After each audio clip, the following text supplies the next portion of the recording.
हाय बच्चों, welcome to our channel score 99 plus. देखो बेटा, आज अपन करेंगे 10th क्लास का साइंस का जो मॉडल टेस्ट पेपर आया हुआ है। आप सबको पता है कि 80 मार्क्स का पेपर होगा। उसमें अपन को जितने भी क्वेश्चन दिए हुए हैं आपको मैं 1 बाय 1 कराऊंगी। आपको ये भी बताऊंगी कि इस पेपर अटेम्प्ट कैसे करना है। अगर आपको वीडियो अच्छी लगे तो लाइक एंड शेयर जरूर करें। देखो, सबसे पहले आपको जब भी आप एग्जाम हॉल में जाओ, इनको देख लेना। पहले जो भी पार्टिकुलेट्स दिए हुए हैं और जो भी इसके इंस्ट्रक्शन दिए हुए हैं, निर्देश जो दिए हुए हैं, आप उनको अच्छी तरह से पढ़ लेना और वहाँ पे कंफ्यूज बिल्कुल भी नहीं होना है। देखो, पहला अपना क्वेश्चन क्या दिया है, संकुचन के समय। आप लोगों को मैं सारे क्वेश्चन 1 बाय 1 करवाऊंगी। उसके साथ ये भी बताऊंगी कि क्वेश्चन वहाँ पे अटेम्प्ट कैसे करने हैं, क्वेश्चन दिए हुए कैसे हैं, और आपको जिस अकॉर्डिंग क्वेश्चन में जो पूछा है उसी के अकॉर्डिंग आपको आंसर लिखना है। देखो, संकुचन के समय हृदय के अंदर रक्त के पश्च प्रवाह को कौन रोकता है। अपने हार्ट के अंदर 4 चैम्बर पाए जाते हैं। आपको पता है अपने हृदय कितने कोष्ठीय होता है, 4 कोष्ठीय, आलिंद और नीले। तो जब आलिंद से रक्त नीले में आता है तो इसकी पश्च प्रवाह को कौन रखता है। बाई और दाई तरफ दोनों तरफ क्या पाए जाते हैं, वाल पाए जाते हैं जो रक्त के पश्च प्रवाह को रोकते हैं। आपको ये वीडियो मैंने पहले डाल रखी, वहां पे हार्ट के फंक्शंस पूरे डाल रखे हैं, तो आप उस वीडियो में जाके देख सकते हैं।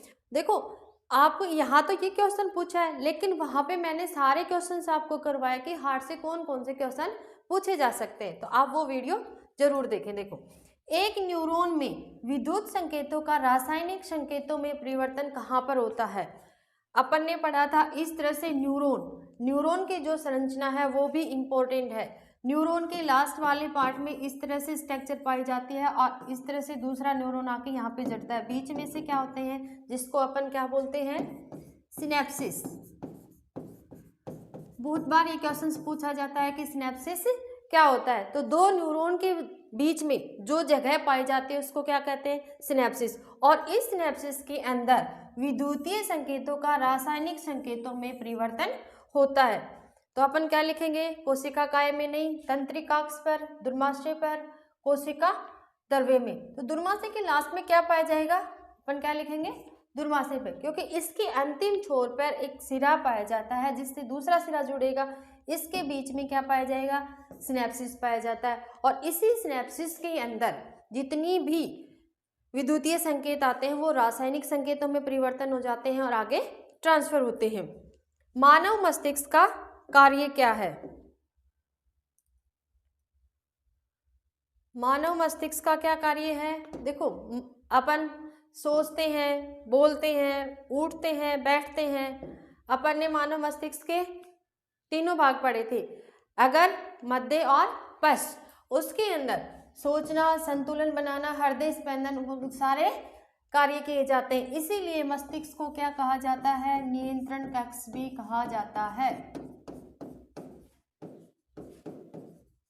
कक्ष भी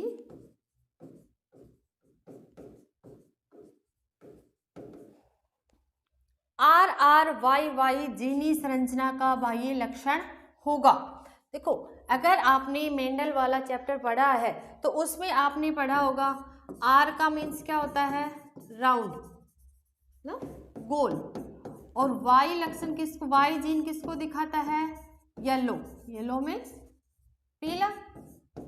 तो जब कैपिटल R और कैपिटल Y जहां भी आएंगे तो ये दोनों क्या होते हैं, एक तो होता है प्रभावी जीन और एक होता है अप्रभावी जीन। इसके साथ देखो, जब स्मॉल r आए और स्मॉल, ये कौन से जीन है, प्रभावी जीन,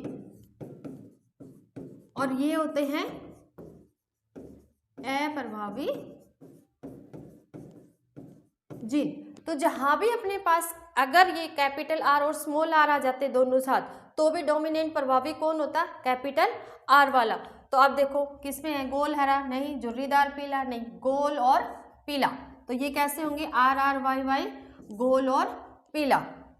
एक्सटर्नल आपतन कोण का मान होगा, आपतन कोण का मान क्या होगा। देखो, प्रकाश के परावर्तन में अपन ने क्या पढ़ा, ये क्या होता है, अभिलंब। और यहाँ से जो आपतित किरण होती है किसी भी माध्यम से जब वो टकराती है उसके बाद वो क्या हो जाती है, परावर्तित कोण। परावर्तन के नियम अपन ने पढ़े थे, ये क्या है अपनी आपतित किरण, और ये कोई भी माध्यम है जिससे टकराकर ये किरण वापस जाती है, इसको अपन क्या बोलेंगे, परावर्तित किरण।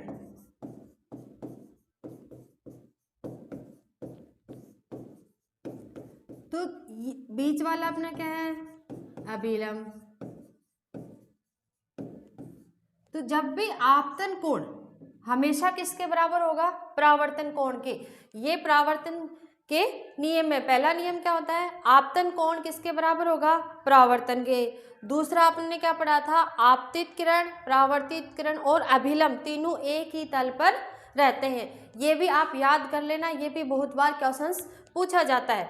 तो देखो आपतन कोण का मान होता है परावर्तन कोण से ज्यादा, परावर्तन कोण के समान। हमेशा आपको क्या याद रखना है, आपतन कोण हमेशा परावर्तन कोण के बराबर होगा। जितना अभिलंब के साथ, यहाँ मान लो कई बार मान दे दिया जाता है कि आपतन कोण का मान कितना है 30 डिग्री, तो परावर्तन कोण का मान कितना होगा, तो वो भी कितना होगा 30 डिग्री। क्योंकि हमेशा परावर्तन के नियम क्या कहते हैं कि आपतन कोण हमेशा परावर्तन कोण के बराबर होगा। दूसरा क्या है, जितना भी आपतित किरण, परावर्तित किरण और अभिलंब तीनों एक ही तल पर रहते हैं।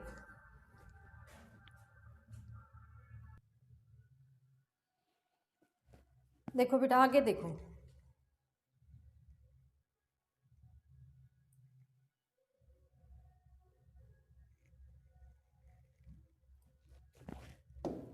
बाह्य आघातों से अपनी आंख की सुरक्षा कौन करता है, तो क्या आएगा, कार्निया।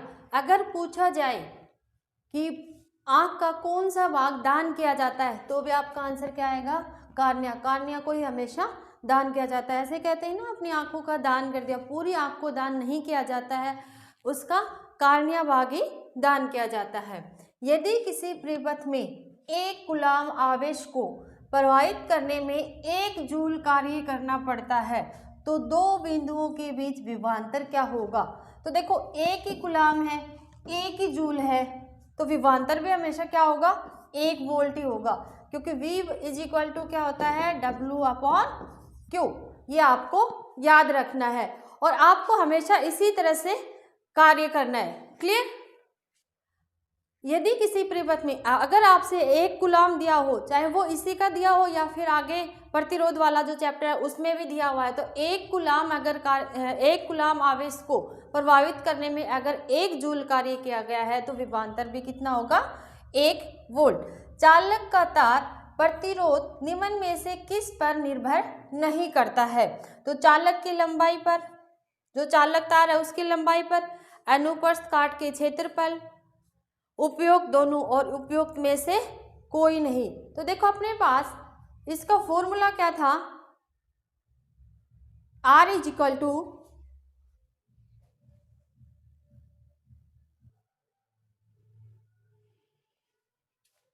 देखो चालक तार की लंबाई पे भी निर्भर करता है, क्योंकि अपने पास फॉर्मूला क्या होता है, R is equal to L/A। उसकी लेंथ पे भी डिपेंड करेगा, ये क्या होता है उसकी लंबाई और ये होता है उसका एरिया, क्षेत्रफल। तो ये क्या कह रहा है, चालक तार का प्रतिरोध किस पर निर्भर नहीं करता है, नहीं पूछा है अपने से, तो चालक तार की लंबाई पे भी करेगा और अनुप्रस्थ काट के क्षेत्रफल पे, उपयुक्त दोनों पे भी करता है। तो अपने पास आंसर क्या हो जाएगा, उपयुक्त में से कोई नहीं। इसका आंसर क्या आएगा, उपयुक्त में से कोई नहीं।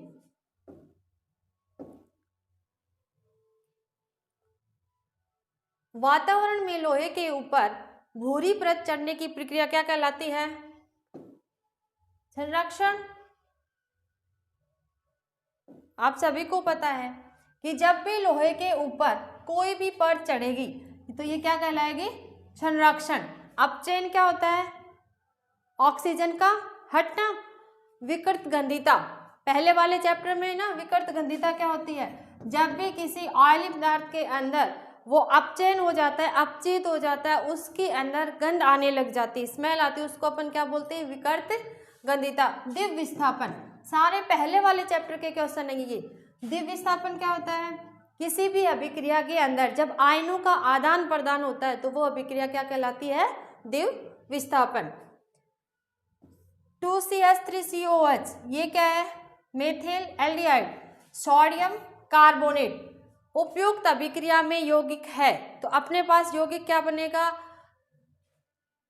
CS, ये COO कहाँ चला जाएगा? ए के पास पूछा है, तो अपने पास आंसर क्या हो जाएगा?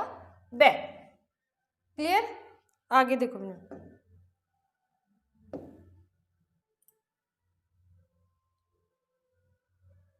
धात्विक संयोजकता कोष में इलेक्ट्रॉन त्याग कर किसका निर्माण करती हैं?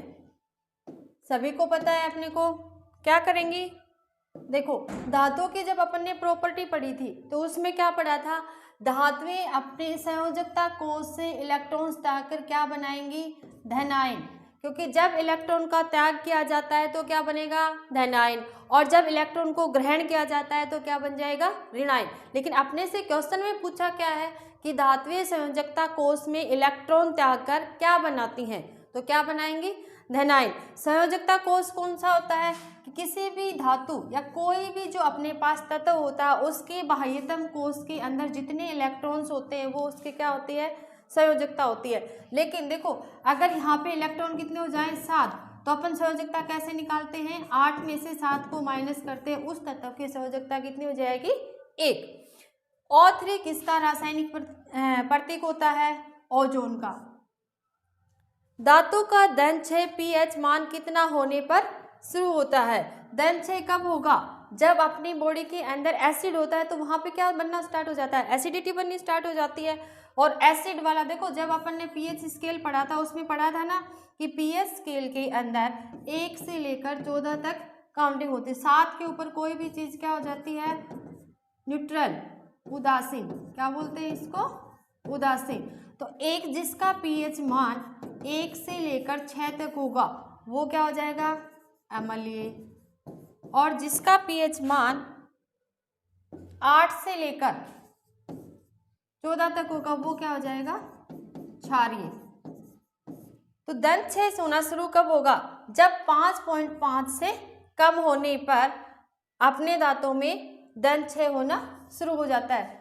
pH मान, ठीक है, pH स्केल से अपन pH मापते हैं। कई बार क्वेश्चन क्या पूछा जाता है कि pH स्केल की खोज किसने की? तो आपको पता होना चाहिए किसने की थी?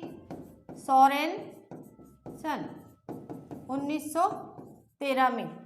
क्लियर? ये देखो एक क्वेश्चन के साथ मैं आपको सारे ऑप्शंस करवा रही हूँ। क्वेश्चन कहाँ से भी घुमा फिरा के आए आपको अपना क्वेश्चन नहीं छोड़ना है। इसी तरह से आपको वहाँ पे क्वेश्चन अटेम्प्ट करके आने हैं। और अगर वीडियो अच्छी लगे तो लाइक एंड शेयर जरूर करें। पुष्प में नर जनन भाग का क्या होता है?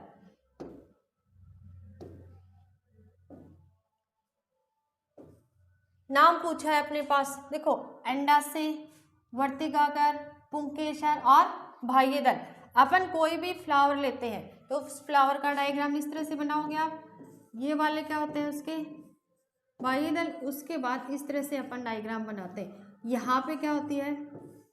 अंडाशय, ये वर्तिकाकार और ये वर्तिका, और यहाँ से निकलता है मेल वाला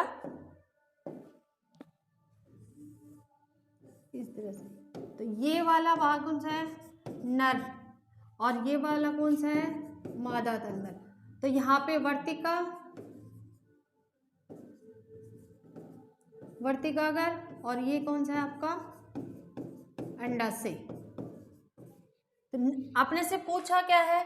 नर जनन भाग का नाम क्या है? तो ये क्या हो जाएगा? पुंकेसर। इसको आप क्या बोलोगे? पुंकेसर। क्लियर? विद्युत चुंबक बनाया जाता है। विद्युत चुंबक किससे बनाया जाता है? कठोर लोहे का नहीं, नरम लोहे का, किसी भी प्रकार के लोहे का बनाया जा सकता है। नरम एवं कठोर दोनों ही प्रकार के लोहे से नहीं बनाया जा सकता। तो चुंबक हमेशा किसका बनाया जाएगा?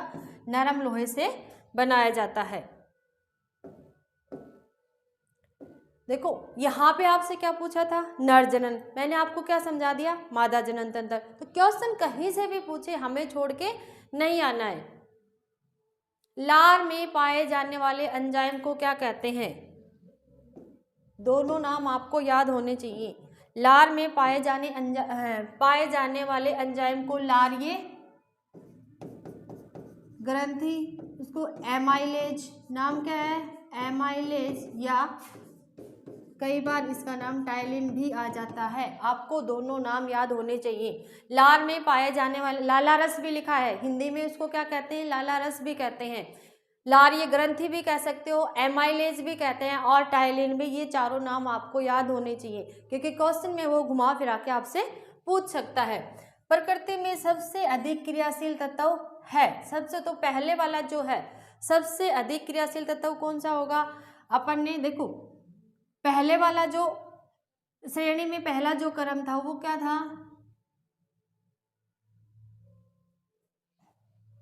हाइड्रोजन हीलियम वाला जो पहले वाला क्रम है, उसके अंदर आप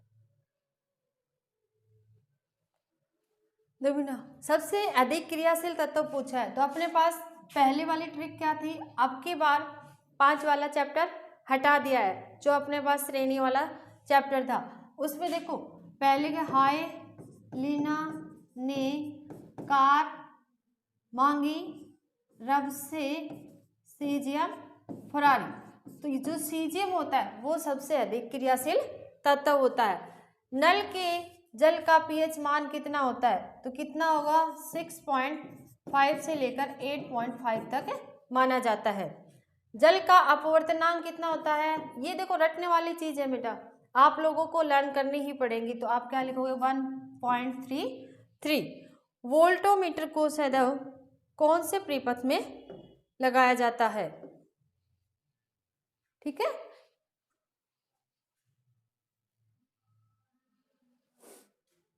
वोल्टोमीटर को सदैव परिपथ में संयोजित किया जाता है, तो अपने पास कौन सा आएगा,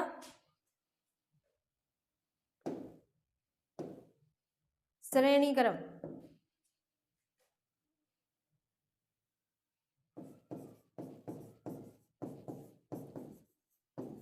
देखो बेटा एक होता है एमीटर और एक होता है,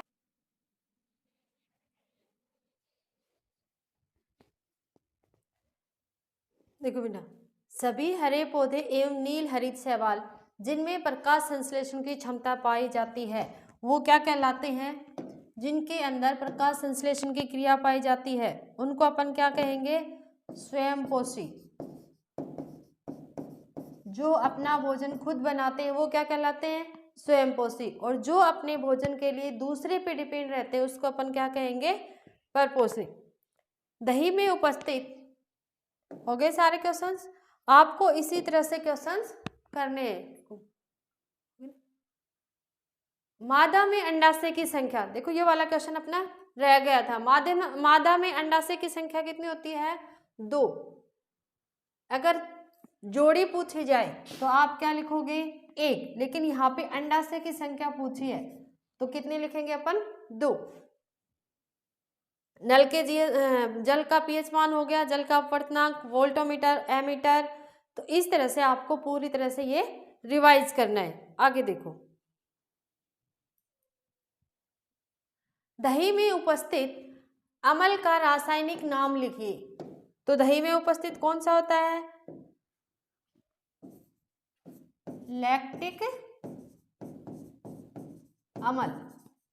देखो ये 1 लीनियर क्वेश्चन है, एक ही लाइन के क्वेश्चन है ना, तो आपको इसी तरह से लिख के आना है।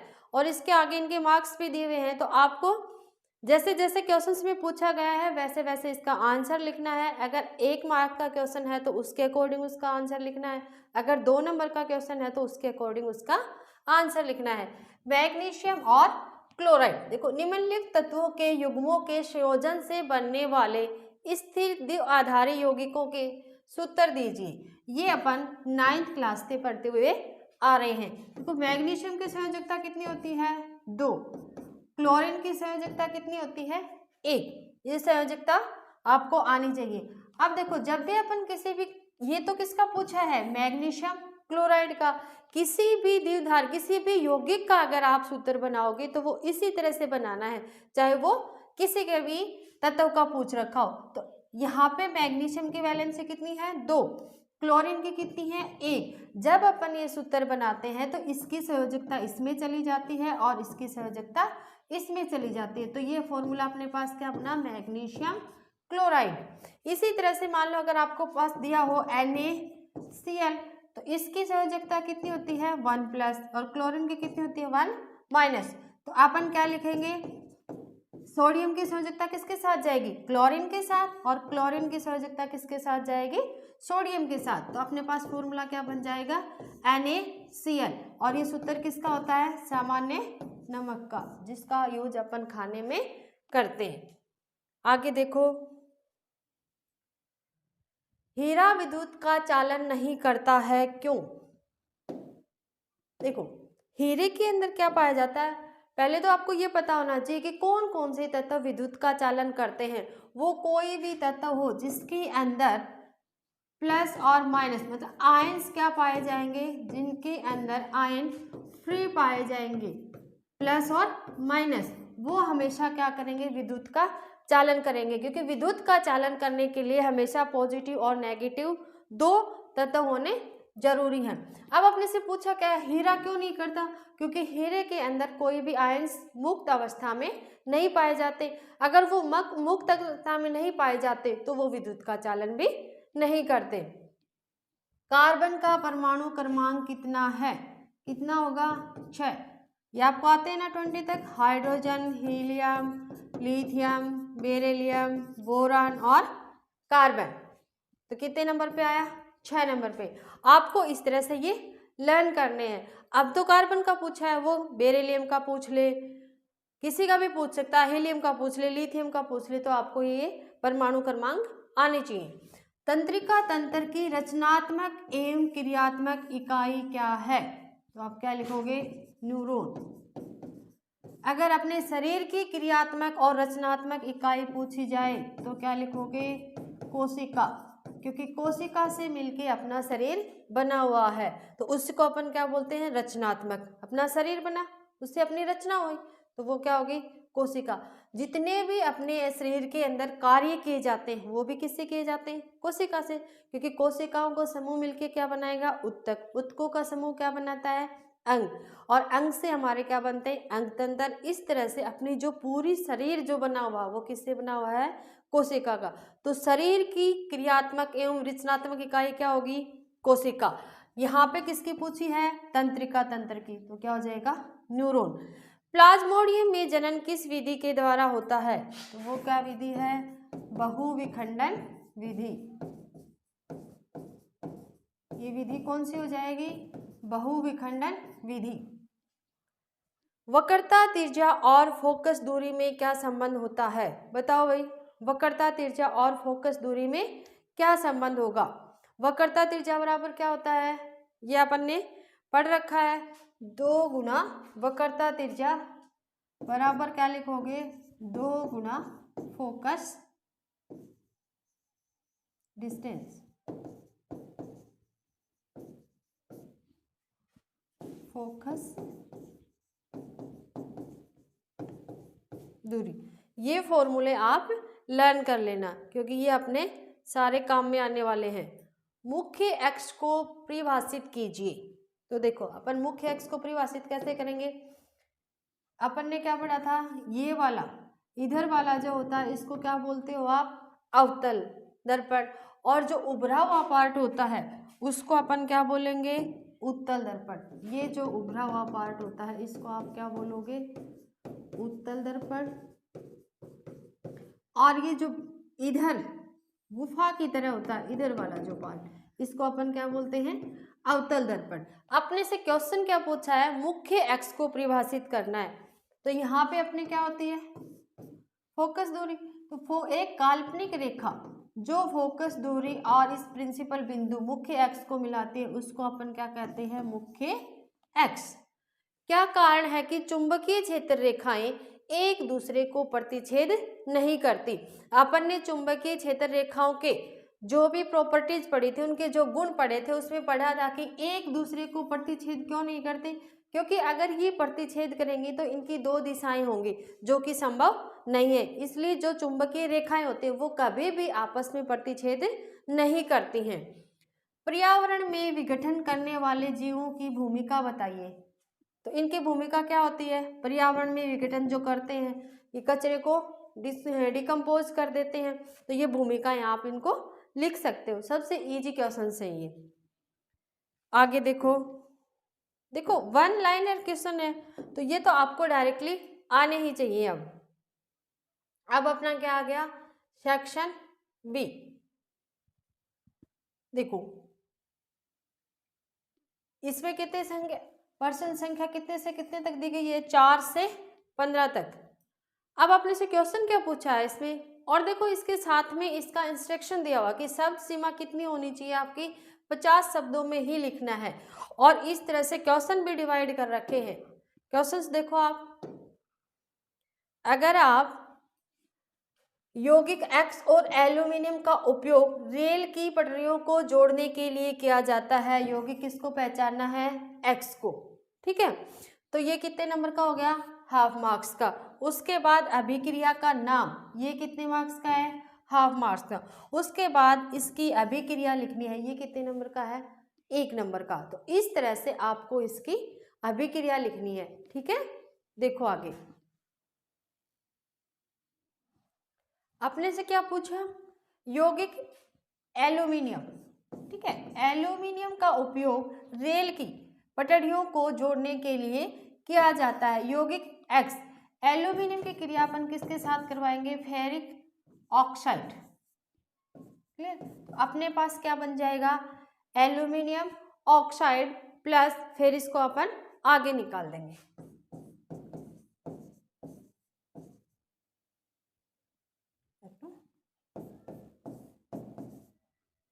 क्लियर? तो ये यौगिक एक्स पहचानना है, तो अपने पास यौगिक एक्स क्या है? Ferric oxide. और यही लोहे पे जंग लगने का सूत्र भी क्या होता है? लोहे पर जब जंग लगती है तो उसका सूत्र भी क्या रहेगा? यही रहेगा। ठीक है, अभिक्रिया का नाम लिखिए, ये कितने मार्क्स का है? हाफ मार्क्स का। देखो यहाँ पे जो मैंने बताया आपको मार्क्स डिसाइड कर रखे हैं, उसी के अकॉर्डिंग आपको इनका आंसर लिखना है। अभिक्रिया का नाम क्या है? थर्मिट अभिक्रिया। उसके बाद अपने को क्या लिखना है? इसकी अभिक्रिया लिखिए, ये है इसकी अभिक्रिया। इसमें सिर्फ जो फर्स्ट वाला पार्ट दिया है उसमें यौगिक एक्स को पहचानना है, तो अपना एक्स यौगिक कौन सा है? एल्यूमिनियम तो इन्होंने दे ही रखा है, अपना यौगिक एक्स क्या हो जाएगा? Ferrous oxide. और ये फेरिक ऑक्साइड ही किसका होता है? अगर अपने से क्वेश्चन में पूछ लिया जाता कि लोहे पे जंग लगने वाला सूत्र लिखिए, तो भी अपन क्या लिखेंगे? Ferric oxide. उसके बाद दूसरा क्या लिखा है? अभिक्रिया का नाम, तो अपन क्या लिखेंगे? थर्मिट अभिक्रिया। और इसकी अभिक्रिया लिखिए, तो 3rd नंबर पे अपन को क्या लिखनी है? इसकी अभिक्रिया। एल्यूमिनियम का किसके साथ रिएक्शन करवाई? फेरिक ऑक्साइड के साथ। अपने पास उत्पाद क्या बन के आता है? एल्यूमिनियम ऑक्साइड, और फिर इसको अपन ने अलग कर दिया। और ये अभिक्रिया वैसे कौन सी होगी? विस्थापन अभिक्रिया। इस अभिक्रिया को अपन विस्थापन अभिक्रिया भी बोल सकते हैं। आगे देखो,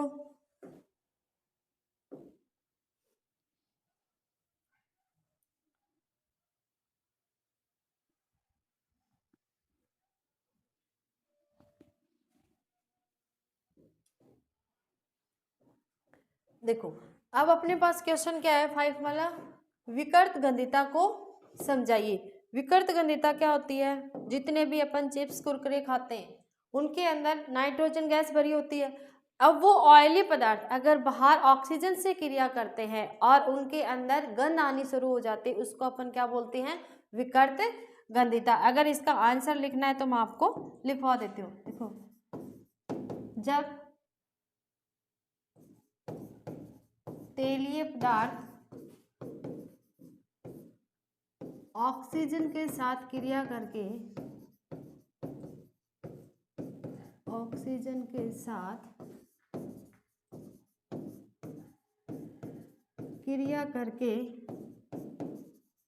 गंध देनी शुरू कर देते हैं या उनमें गंध आनी शुरू हो जाती है उसे हम क्या कहेंगे, उसे विकर्त गंधिता कहते हैं। ठीक है, फिर अपने पास क्वेश्चन क्या है, 4 प्रक्रियात्मक समूह के नाम लिखिए। तो अपने पास क्या है, CHO, इसको अपन क्या बोलते हैं, एल्डिहाइड। 4 प्रक्रियात्मक समूह लिखने हैं आर के साथ। आर लिखने का मतलब क्या है, यहाँ पे आप कोई भी ग्रुप जोड़ सकते हो। अगर अपने पास OHO, इसको अपन क्या बोलते हैं, एथेनॉल। ये कौन सा ग्रुप है, नोल वाला, जो लास्ट में क्या लिखेगा, नॉल। जैसे मेथेनॉल, एथेनॉल, प्रोपेनॉल, ब्यूटेनॉल। कितने पूछे अपने से, 4। और क्या लिख सकते हो, कीटोन ग्रुप, इसको अपन क्या बोलते हैं, बिटेनॉन, मेथेनॉन, प्रोपेनॉन, हेक्सेनॉन। मतलब जिसके साथ भी ये लगेगा ये क्या है, कीटोन ग्रुप। 2 अपन ने क्या पढ़े थे, क्लोरीन और ब्रोमीन, वो भी अपने क्या है, प्रक्रियात्मक समूह। तो आप क्या लगा सकते हो, क्लोरीन और ब्रोमीन भी लिख सकते हो। एल्डिहाइड हो गया, एथेनॉल हो गया। एक अपने पास होता है COOH, एसीटोन ग्रुप। ठीक है, एल्डिहाइड, नॉल, इसके आगे क्या लिखेगा, नेल। जैसे मैथेनॉल, प्रोपेनॉल, ब्यूटेनॉल, ये सारे ग्रुप मैंने लिख दिए हैं, आप इनको लिख सकते हो। फिर देखो 7, मेथेनॉल की थोड़ी सी मात्रा का सेवन भी घातक हो सकता है, टिप्पणी लिखी। अपन ने पढ़ा अल्कोहल। अल्कोहल का यूज किस में किया जाता है, जितनी भी खांसी की दवाई आती है, मेनली जितनी भी मेडिसिन अपन यूज करते हैं उसमें किसका यूज किया जाता है, अल्कोहल का। मेथेनॉल का सूत्र क्या होता है, CH3OH। ये घातक क्यों होता है, अगर इसकी मेथेनॉल की थोड़ी सी भी मात्रा ले ली जाए तो इंसान की मृत्यु तक भी हो सकती है, अगर इसका सेवन ज़्यादा कर लिया जाए। अगर थोड़ी मात्रा भी इसकी होती है तो इंसान अंधा भी हो सकता है, इसलिए मेथेनॉल का यूज सबसे घातक होता है। जो ये सस्ते दारू वगैरह आते हैं उसमें भी क्या डाल देते हैं, मेथेनॉल। ऐसा कई बार आप लोगों ने सुना है ना कि उसने दारू पी थी और उसकी मृत्यु हो गई, उसका कारण ये होता है उसके अंदर मेथेनॉल मिला दिया जाता है, क्योंकि ये एथेनॉल से सस्ता आता है और उसकी वजह से इंसान की मृत्यु भी हो जाती है। पौधे के शरीर में पोषण कैसे होता है, ये अपन 6th क्लास से पढ़ते हुए आ रहे हैं कि पौधे के अंदर पोषण कैसे होता है। पौधे के अंदर ग्रीन भागों में क्या पाया जाएगा, क्लोरोफिल। ये क्लोरोफिल क्या करता है, सूर्य के प्रकाश को ग्रहण करता है और वायु तथा पानी का यूज करके क्या बनाएगा, ग्लूकोज।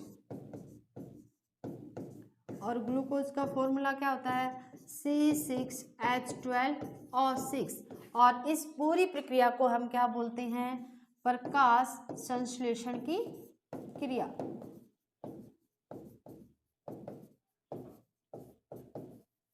ये पूरी प्रक्रिया क्या कहलाएगी, प्रकाश संश्लेषण की क्रिया। देखो उसके बाद अगर अपने से क्वेश्चन पूछ लिया जाए कि पौधे के ऊपरी भागों तक पानी कौन पहुंचाया जाता है, किसके द्वारा पहुंचाया जाता है, तो आप क्या लिखोगे, जाइलम। क्योंकि बहुत बार ये 1 मार्क्स का क्वेश्चन पूछा जाता है कि पौधे के अंदर भोजन तो बना लिया लेकिन उसके सारे भागों में ये वितरित कौन करता है, तो क्या लिखोगे आप, जाइलम तथा फ्लोएम। पढ़ा था ना अपन ने। जाइलम क्या करता है, देखो जल के आगे भी क्या आता है, जय, और जाइलम के आगे भी क्या आता है, जल। तो पौधे के सभी भागों में जल को पहुंचाने वाला कार्य कौन करेगा, जल और खनिज लवण का कौन करेगा, जाइलम। और फ्लोएम क्या काम करता है, भोजन कहाँ बनेगा, जहाँ पे ग्रीन भाग होता है, तो पत्तियों में जो भोजन बनता है वो पौधे के सारे भागों में कौन पहुंचाएगा, फ्लोएम।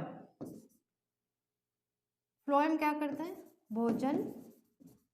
ये साथ साथ में जो एक्स्ट्रा क्वेश्चन मैं करवा रही हूँ ये भी आप इसके साथ उतार लेना, ताकि जब भी आप रिवीजन करो तो आपका फटाफट से रिवीजन हो जाए और एक क्वेश्चन के साथ आप 5 क्वेश्चनों का रिवीजन साथ कर लो।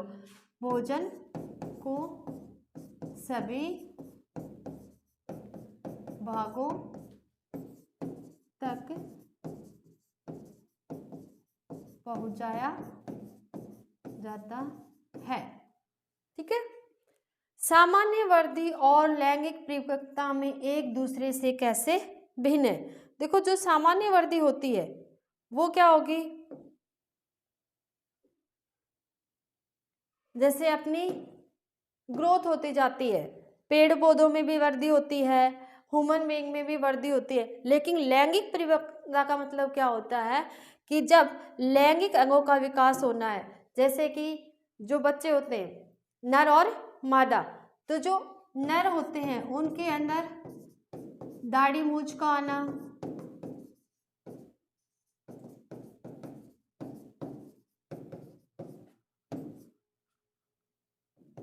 आवाज का पतलापन होना या आवाज का कठोर होना, इसी तरह से और द्वितीय लैंगिक अंगों का विकास होना, ये सारे जो लैंगिक अंगों के विकास होते हैं वो सारे किस में आएंगे, लैंगिक परिपक्वता के अंदर। और जो सामान्य वर्दी होती है वो हमारी पेड़ पौधों में भी पाई जाएगी, ह्यूमन बीइंग में भी पाई जाएगी। तो ये दोनों में एक दूसरे से भिन्नता है, ये आप उतार लो। लड़कियों में क्या होता है, स्तन का ग्रोथ होना, उनकी आवाज में पतलापन होना और द्वितीय लैंगिक जनों का विकास होना।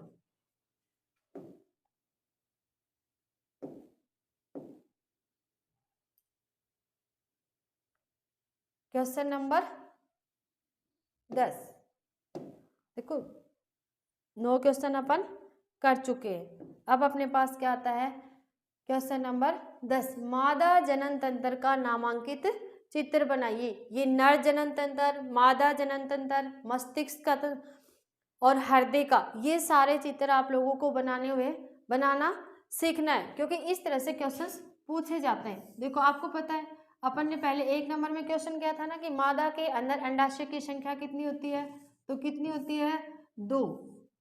इस तरह से आप ये डायग्राम बनाओगे। ठीक है, इस तरह से।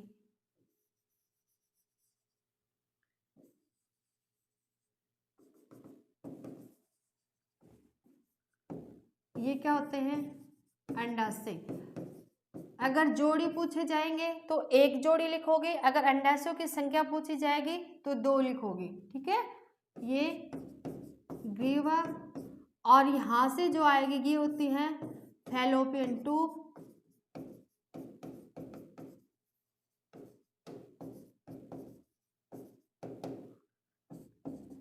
ये योनि। इस तरह से आपको डायग्राम बनाना है। जब प्रकाश की किरणें तिरछी आपतन के साथ प्रवेश करती हैं तो उनका मार्ग दर्शाते हुए एक किरण आरेख बनाइए।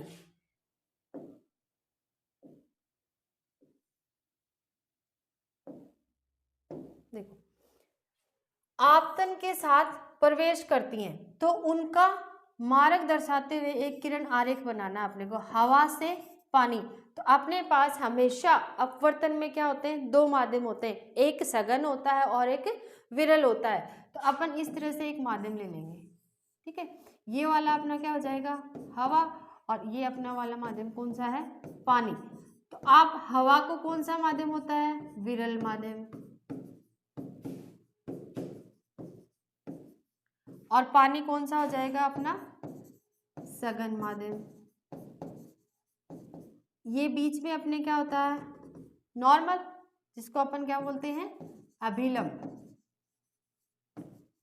तो जब भी आपतन किरण इस तरह से आएगी, आपतन किरण, ठीक है, ये जानी तो चाहिए ऐसे, लेकिन जब भी कोई आपतन किरण विरल माध्यम से सघन माध्यम में आएगी तो वो अभिलंब की तरफ झुक जाती है, और जब सघन माध्यम से विरल माध्यम में जाएगी तो वो अभिलंब से दूर चली जाती है। आप सपोज करो, देखो विरल माध्यम का मतलब क्या है कि जैसे आप किसी जंगल, एक बार आप सड़क पे चल रहे थे, उसके बाद आप जंगल में चले गए तो आपकी स्पीड क्या हो जाएगी, धीरे हो जाएगी। तो सेम वही इसमें करना है आपको। हवा अपना कौन सा माध्यम है, विरल माध्यम है।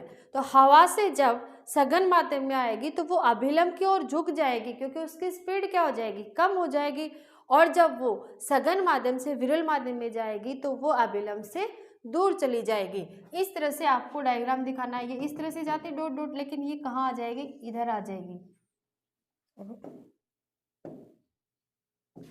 ये अभिलंब की ओर आपको झुकी हुई दिखाई देगी। ये किरण अपनी कौन सी हो जाएगी, आपतित किरण।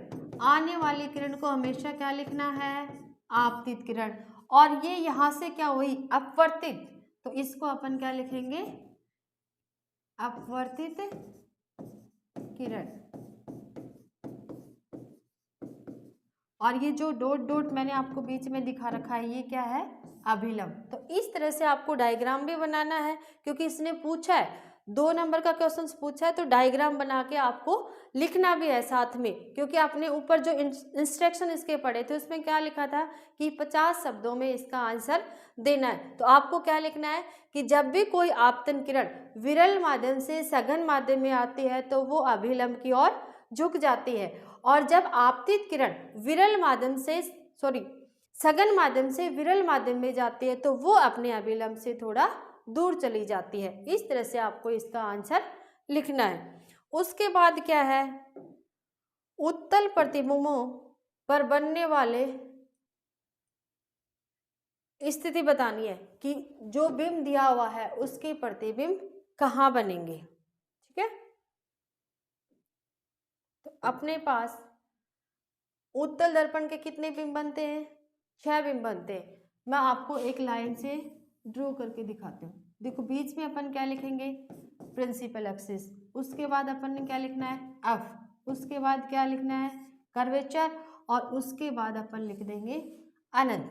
तो इस लाइन के माध्यम से आप कहीं से भी क्वेश्चन पूछा जाए उसका आंसर कर सकते हो।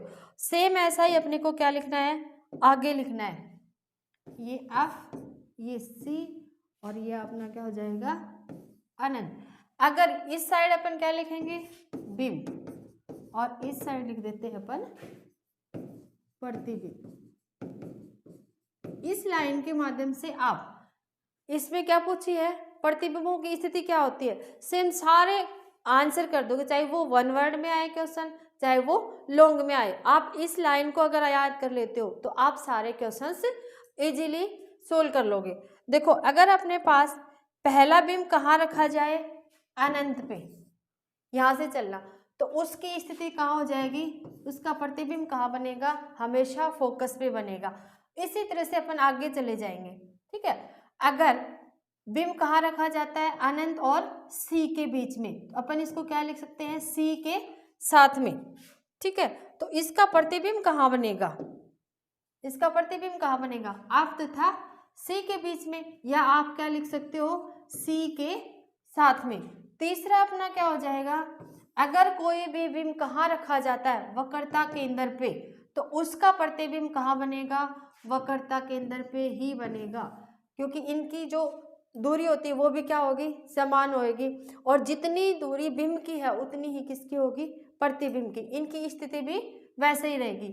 चौथी कंडीशन अपने पास क्या होगी, अगर अपने पास बिंब कहाँ रखा जाए, सी तथा एफ के बीच में, तो वो कहाँ चला जाएगा, सी के थोड़ा आगे, उसको आप क्या लिखोगे, सी से परे।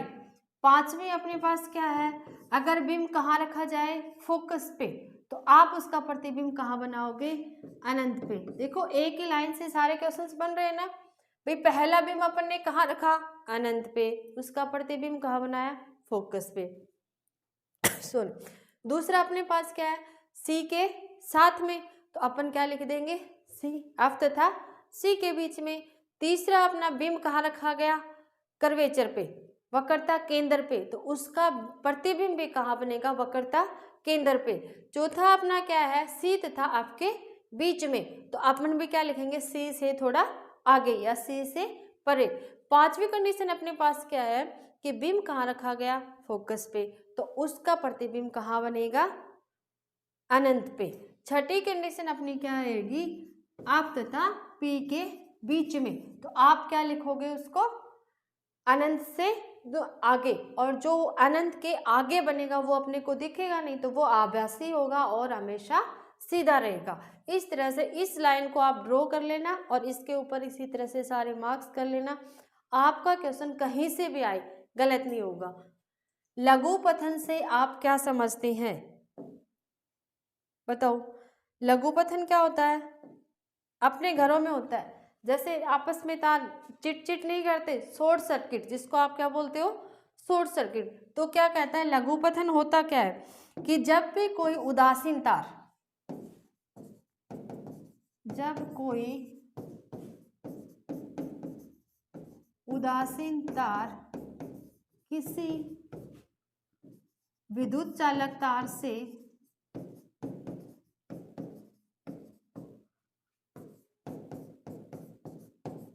ज्वाइन हो जाता है तो उसका प्रतिरोध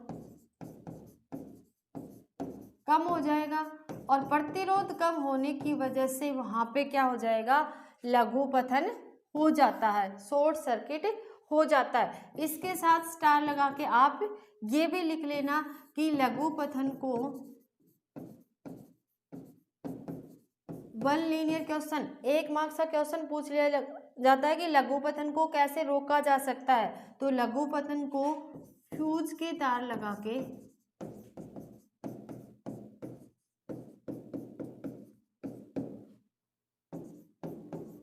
रोका जा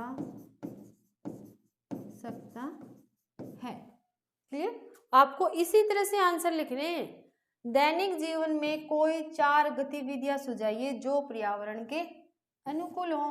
तो पहली गतिविधि आप क्या लिख सकते हो, जल प्रदूषण रोकना चाहिए, वायु प्रदूषण रोकना चाहिए, कचरे जो अपने पास प्लास्टिक की जो चीज़ें आप यूज करते हो उनके प्लास्टिक की थैलियाँ यूज ना करके कपड़े की, या फिर जो आजकल मार्केट में पेपर से बनी हुई आती है वो यूज करनी चाहिए, जो इको फ्रेंडली हो, जो हमारे पर्यावरण को शुद्ध रखती हो। तो फर्स्ट पॉइंट आपको क्या लिखना है, जल प्रदूषण रोकना है, जल प्रदूषण को कम करना या रोकना, वायु प्रदूषण को रोकना, प्लास्टिक की थैलियों का यूज ना करके कपड़े की थैली या फिर बैग यूज करना। तो अपन को 4 लिखने हैं, चारों लाइन में इस तरह से लाइन बना के आपको लिखने। फिर अपने पास आता है खंड सी, बी पार्ट तक अपन कर चुके। देखो अपने पास क्वेश्चन क्या है, क्या होता है जब जिंक धातु को कॉपर सल्फेट में मिलाया जाता है। तो आप लिख के देखना, जिंक प्लस कॉपर सल्फेट, ठीक है। अपने पास एक ट्रिक है, देखो, काले ने कार मांगी, अल्टो जीन फरारी, फिर भी हाय उसे क्यों मिली सिल्वर ऑडी। ठीक है, तो ये ट्रिक आपको लर्न करनी है। इस ट्रिक के माध्यम से आपको फर्स्ट चैप्टर के अंदर जितने भी क्वेश्चंस दिए हुए हैं, कौन सी धातु किससे ज़्यादा अभिक्रियाशील होती है, कौन सी धातु कम अभिक्रियाशील होते हैं, इस ट्रिक से आप सारे क्वेश्चन इजीली कर लोगे। देखो, काले ने कार मांगी, अल्टो जीन फरारी, फिर भी हाय उसे क्यों मिली सिल्वर ओडी। सिल्वर मतलब चांदी, और ये गोल्ड अपनी क्या है, सोना। ठीक, तो हाइड्रोजन से ऊपर जितनी भी धातुएं हैं वो सारी क्या होती हैं, अभिक्रियाशील धातु।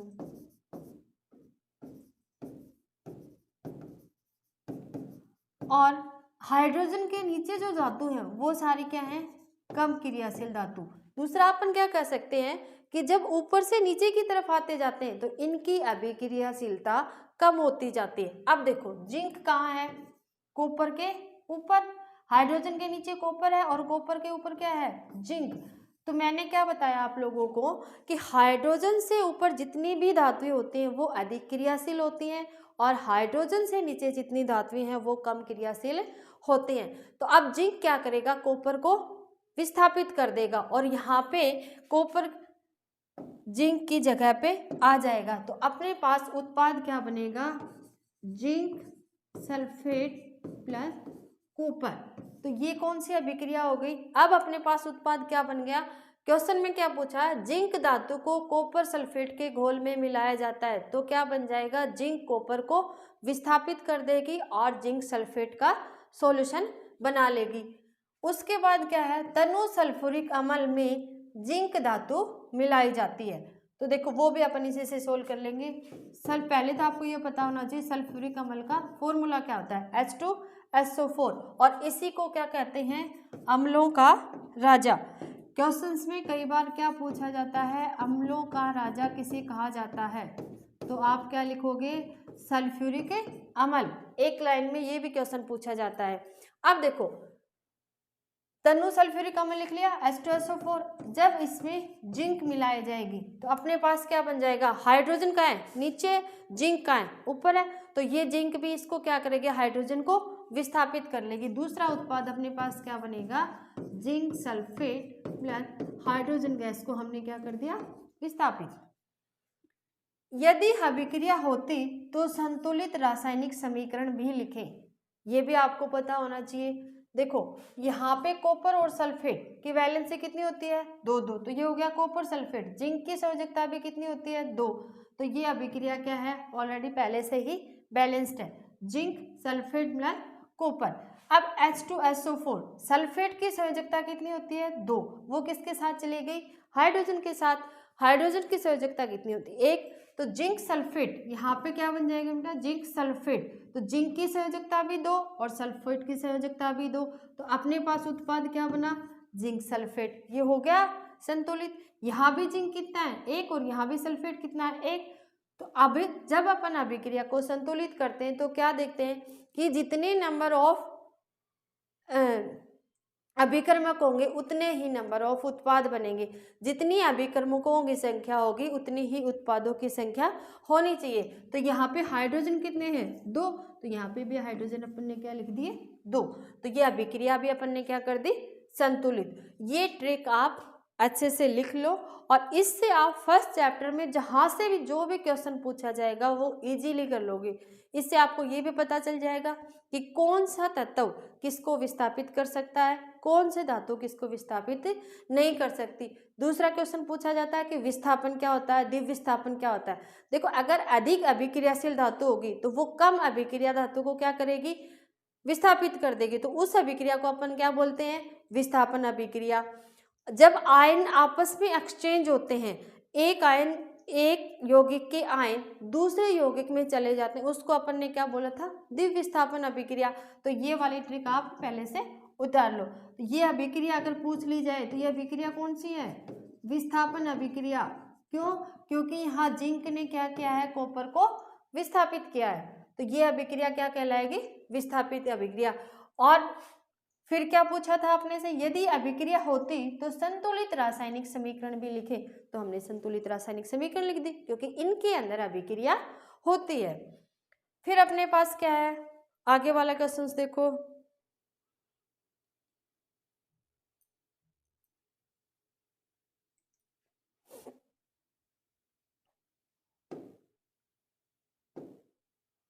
निम्नलिखित में से प्रत्येक को एक उदाहरण देके समझाइए।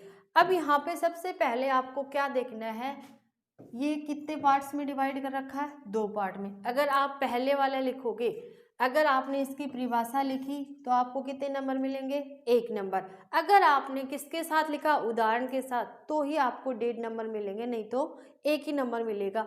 आजकल ये सबसे अच्छा सिस्टम हुआ है अपना कि हर क्वेश्चंस को डिवाइड कर दिया है। पहले ये कहते थे कि मैथ में 100/100 ला सकते हैं, अब अपन साइंस में भी 100/100 ला सकते हैं, क्योंकि जो क्वेश्चंस दिए हुए हैं उनके जो मार्क्स दिए हैं वो इस तरह से डिवाइड है।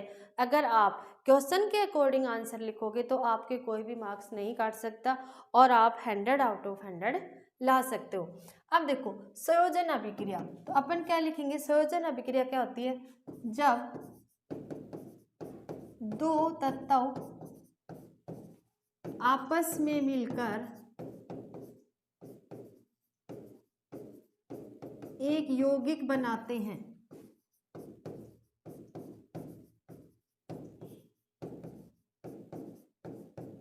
तो उसको हम क्या कहेंगे, संयोजन अभिक्रिया।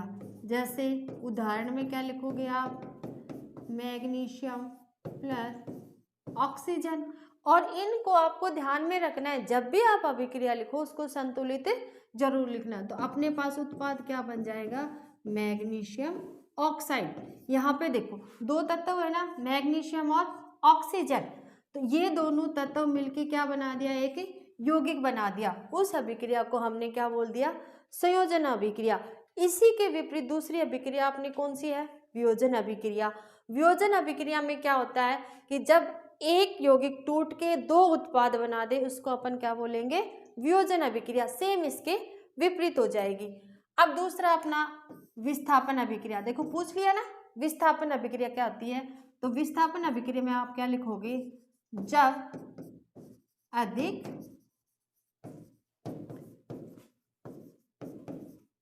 क्रियाशील धातु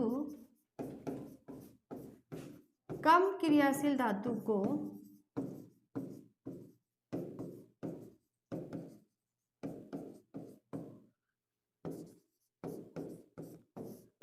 विस्थापित कर दे,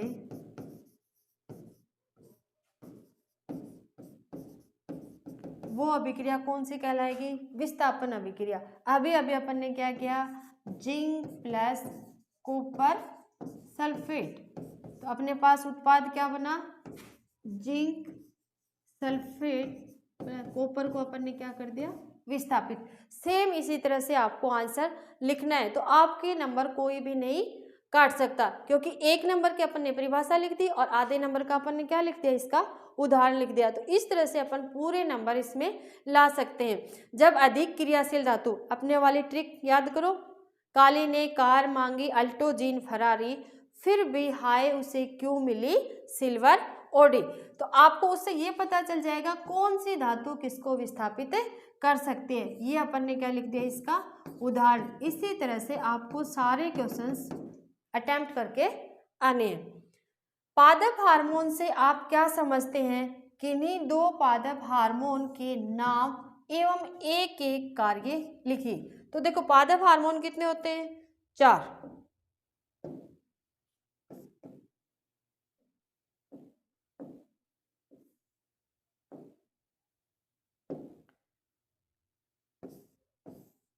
पादप हार्मोन्स होते कौन से, जो पौधे की वृद्धि तथा पतझड़ के अंदर जो पत्ते गिरते हैं उनको रोकते हैं, वो सारे क्या कहलाते हैं, पादप हार्मोन। अपने सिलेबस में 4 पादप हार्मोन दिए हुए हैं। पहला क्या है, ऑक्सिन, दूसरा साइटोकाइनिन, तीसरा जिब्रेलिन, और चौथा कौन सा है अपना, ऑक्सिन, साइटोकाइनिन, जिब्रेलिन और एब्सिसिक एसिड।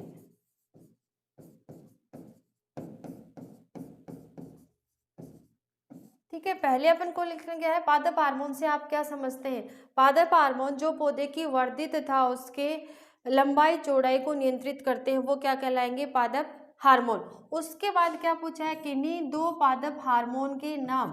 तो हम 2 पादप हार्मोन कौन सी लिख सकते हैं, इन चारों में से कोई भी 2 आप लिख सकते हो, जिसके कार्य आपको याद हो। आपको लिखना कौन सा है, जिसके कार्य आपको पता हो। ऑक्सिन, ऑक्सिन कहाँ पाया जाता है, इस तरह से प्लांट्स होता है, इसके जो टिप पार्ट होते हैं उस पे क्या पाया जाता है, ऑक्सिन। और ये ऑक्सिन पादप की वृद्धि को नियंत्रित करता है।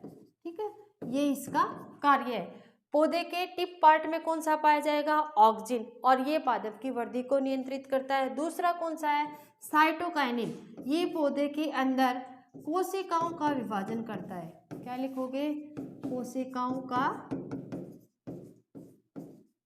विभाजन करना। तीसरा अपने पास क्या है, जिब्रेलिन। जिब्रेलिन का काम क्या होता है, गब्बर। देखो जिब्रेलिन मतलब गब्बर, और गब्बर कैसा होता है, मोटा।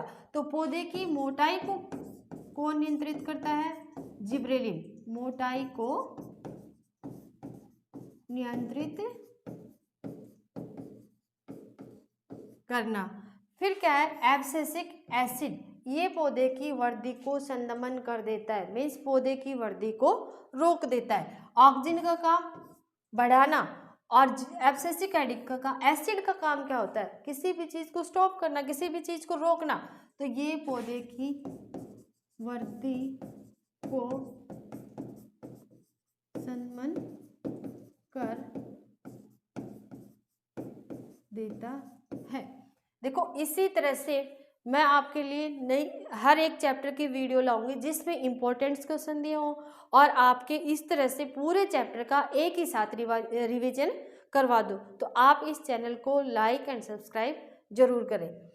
कल से अपनी वीडियो आने स्टार्ट हो जाएंगी। जैसे एक दिन अपने फर्स्ट चैप्टर का पूरी इस तरह से जो इंपॉर्टेंट क्वेश्चन होते हैं उनका रिवीजन कर लेंगे। जो मेरे को लगेगा आपको लिखवाना है नोट्स में वो मैं आपको नोट्स में लिखवा दूंगी, ठीक है। इसी तरह 1 बाय 1 अपन सारे चैप्टर्स का रिवीजन कर लेंगे। अपने पास टाइम बहुत कम बचा है, अब अपन को क्या करना है, रिवीजन करना है और रिवीजन भी उनका करना है जो मोस्ट इम्पॉर्टेंट क्वेश्चन है, ठीक है। अब देखो इस तरह से आप इनके आंसर लिखोगे। मानव में अगर मस्तिष्क के विभिन्न भागों के नाम तथा कार्य लिखिए, ठीक है। ये क्वेश्चंस भी अभी अपन देखो बेटा। अगला नेक्स्ट क्वेश्चन अपना क्या है, मानव में अगर मस्तिष्क के विभिन्न भागों के नाम लिखिए। तो अपन को क्या लिखना है, देखो 1 + 2, इसी के अकॉर्डिंग आपको आंसर करना है। मानव में अगर मस्तिष्क के विभिन्न भागों के नाम लिखिए। तो मानव मस्तिष्क को कितनी भागों में बांटा गया है, 3 भागों में। अगर मध्य तथा पश कितने भागों में बांटा, 3 भागों में। मानव मस्तिष्क को 3 भागों में बांटा गया है। अब अपने से आगे कोई पूछा है अगर मस्तिष्क के, सिर्फ किसके लिखने, अगर मस्तिष्क के विभिन्न भागों के नाम लिखिए। मैं आपको पूरा करवा रही हूँ लेकिन आपको इसके अकॉर्डिंग ये आंसर लिखना है। तो अगर मस्तिष्क में सबसे पहले क्या आता है, सेरिब्रम, और ये सेरिब्रम हमारे मस्तिष्क का 2/3 भाग बनाता है, सबसे बड़ा भाग बनाता है। सोचना, उठना, बैठना सब किससे किए जाते हैं, अगर मस्तिष्क में। मध्य मस्तिष्क के अंदर 4 पिंड पाए जाते हैं, ठीक है, जो 2 सुनने के काम आते हैं और 2 देखने के काम आते हैं, ठीक है। 2 सुनने के काम आएंगे और 2 देखने के काम आते हैं। पश मस्तिष्क में 3 भाग पाए जाते हैं, सेरिबेलम, पोन्स तथा मेडुला। इनसे मिलके अपना मस्तिष्क बना हुआ है। अब देखो ये मैंने आपको इसलिए पूरा बताया ताकि आप लोगों को लर्न हो जाए, क्योंकि अभी अगर के पूछे क्या पता पस के भी अपने एग्जाम में आ जाए। मस्तिष्क वाला पूरा ही पार्ट आपके लिए इम्पोर्टेंट है। अब देखो सिर्फ इसने पूछा क्या, मानव में अगर मस्तिष्क के विभिन्न भागों के नाम एवं कार्य लिखिए। तो भाग कौन सा पाया जाता है, सेरिब्रम, और इसके साथ ही क्या पाया जाएगा आपका हाइपोथैलेमस, और हाइपोथैलेमस के ऊपर क्या पाई जाती है, पिट्यूटरी ग्लैंड। तो अपन को अगर मस्तिष्क में क्या लिखना है, सेरिबेलम, तो सोचना, समझना सब कार्य कौन करता है, सेरिब्रम। फिर हाइपोथैलेमस क्या करता है, अपने शरीर के तापमान को नियंत्रित करता है। अपना जो ह्यूमन बॉडी का जो तापमान होता है वो 37 डिग्री सेल्सियस होता है। तो अपने जब अपन डॉक्टर के पास जाते हैं वो अपना तापमान पहले नापता है, उसके बाद बताता है कि आपको बुखार है या नहीं। वो किससे पता चलता है, क्योंकि अपने जो बॉडी है, अपनी जो शरीर है उसका नॉर्मल टेम्परेचर कितना होता है, 37 डिग्री सेल्सियस। अगर इससे ज़्यादा है तो अपन को वो क्या कहता है डॉक्टर, फीवर है। तो अपन को इस तरह से इसके आंसर लिखने हैं। मैंने तो इसका आपको पूरा इसलिए करवाया ताकि आप लोगों को लर्न हो जाए। अगर मस्तिष्क, मध्य मस्तिष्क और पस मस्तिष्क। अगर मध्य में सबसे बड़ा पार्ट कौन सा होता है? अगर मस्तिष्क का, जिसके अंदर सेरिब्रम पाया जाता है। अपन जो सोचते हैं, उठते हैं, बैठते हैं, ये सारे काम किससे होते हैं? Cerebrum, cerebrum. देखो दोनों में थोड़ा सा अंतर है, ये सेरिब्रम है और पस में सेरिबेलम है। अपनी बॉडी का जो पोस्चर होता है, जैसे अपन खड़े होते हैं, सीधे खड़े होते हैं या टेढ़े खड़े होते हैं, वो डिपेंड किस पे करता है? सेरिबेलम पे। मध्य मस्तिष्क के अंदर 4 पिंड पाए जाते हैं, जो 2 सुनने के काम आते हैं और 2 देखने के काम आते हैं। सेरिब्रम का काम क्या होता है? सोचना, शरीर के टेम्परेचर को नियंत्रित करना। ये इसलिए शरीर का जो अगर मस्तिष्क होता है वो सबसे बड़ा होता है, क्योंकि ये लगभग 2/3 भाग हमारे मस्तिष्क का बनाता है। इस तरह से आपको आंसर लिखना है। फिर देखो आगे वाला क्वेश्चन क्या पूछा है अपने से? मेंडल के द्विसंकरण संकरण के नियम को समझाइए। सबसे पहले आपको क्या करना है? द्विसंकर संकरण। उसके बाद देखो मेंडल वाले से फिर पूछ लिया पृथक्करण के नियम को समझाइए। पृथक्करण का नियम, और इसमें क्या पूछा है? द्विसंकरण का नियम। तो पहले वाला देखो, द्विसंकर में क्या क्या? मेंडल ने 2 प्लांट्स लिए। सबसे पहले आपने पढ़ा था ना आर वाई और वाई। ये आर किसको डिपेंड करेगा? गोल को दर्शाएगा। ये आर झुर्रीदार को दर्शाएगा और ये वाई पीला, और ये जो स्मॉल वाई है ये किसको दिखाएगा? हरे रंग को। तो मेंडल ने जब इनका आपस में संकरण करवाया तो जो F1 पीढ़ी प्राप्त हुई थी, उस F1 पीढ़ी के अंदर सारे पौधे कैसे मिले? आर वाई और वाई। मतलब ये अपनी पीढ़ी कौन सी होगी? F1 पीढ़ी। इस F1 पीढ़ी के अंदर जहाँ कैपिटल आर और स्मॉल वाई होगा, ये देखो ये कैपिटल आर किसको डिनोट कर रहा है? गोल को, और ये वाई किसको कर रही है? पीले को। तो जितने भी पौधे मिले वो सारे कैसे थे? गोल तथा पीले। जब मेंडल ने इनका F1 पीढ़ी बनाई और F1 पीढ़ी वालों ने अपने आप समसंकरण किया, उसके बाद जो रेशियो आएगा वो अपन देखेंगे। तो ये मेंडल का क्या था? पृथक्करण का नियम। 1 नंबर का क्वेश्चन इसमें क्या पूछा जाता है? देखो एक होता है जीनोटाइप और एक होता है फिनोटाइप। मैं इसका संकरण भी आपको बताऊंगी। यहाँ से 1 नंबर का क्वेश्चन भी पूछ लिया जाता है कि फिनोटाइप, कि मेंडल के नियम के अंदर जीनोटाइप, द्विसंकरण के अंदर जीनोटाइप और फिनोटाइप का रेशियो क्या था। तो इसका देखो जीनोटाइप और ये अपने पास क्या है? फिनोटाइप का रेशियो क्या था? 9:3:3:1। इस तरह से आपको ये संकरण पूरा करना है। ठीक है, ये रेशियो आप लोगों को लर्न करना है, क्योंकि ये 1 नंबर में पूछा जा सकता है। ठीक है,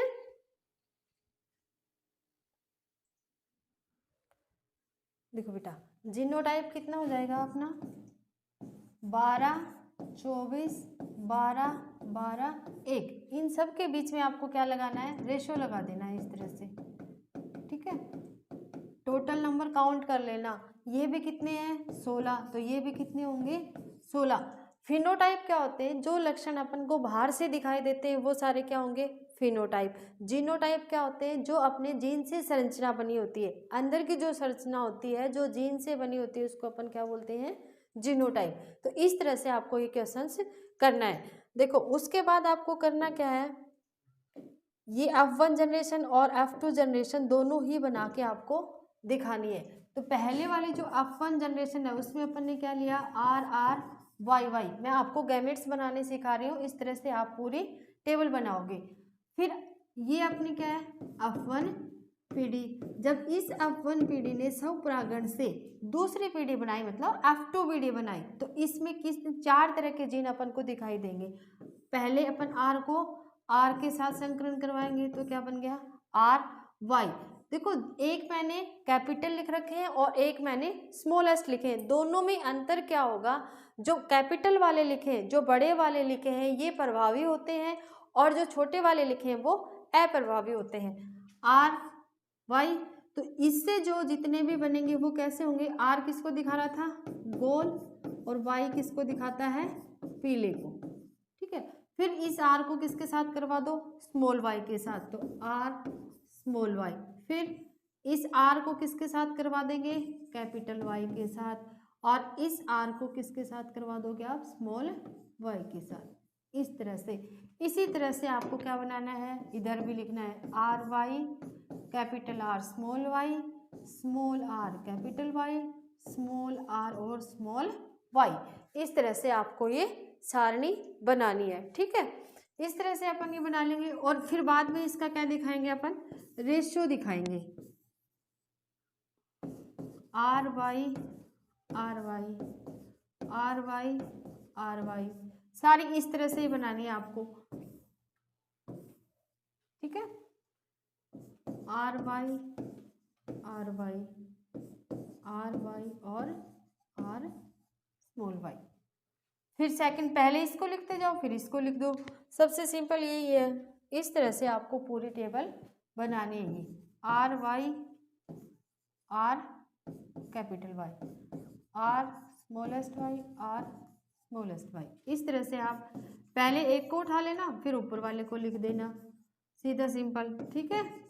आर वाई और आर वाई, फिर इस छोटे वाले को लो, स्मॉल आर कैपिटल वाई, फिर capital R small Y capital Y. इस तरह से लिख लेना। ये इस तरह से बता रही हूँ ताकि आप लोग कंफ्यूज ना हो। पहले इस वाले को उठा लो, आर कैपिटल वाई, फिर आर और small Y, R capital Y, R capital Y, R capital Y, R और स्मॉलेस्ट वाई। फिर इसको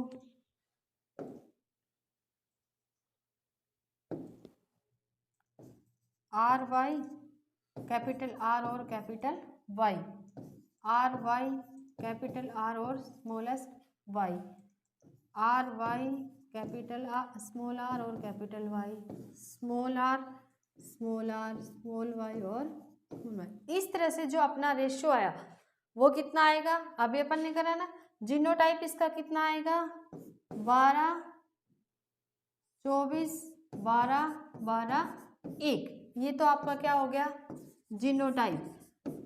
इसके बाद में आपको इसको रेशियो लिखना है क्योंकि ये 1 नंबर का क्वेश्चन पूछा जा सकता है अपने से, ठीक है। और फिनोटाइप अपना क्या आएगा, 3 नंबर का क्वेश्चन पूछा है तो आपको ये सारणी भी बनानी है और इसका रेशियो भी लिखना है, 9:3:3:1। टोटल कितना है 16, तो इसको भी आप काउंट कर लेना, ये भी कितना होगा, फिनोटाइप और जीनोटाइप दोनों ही कितने हैं 16।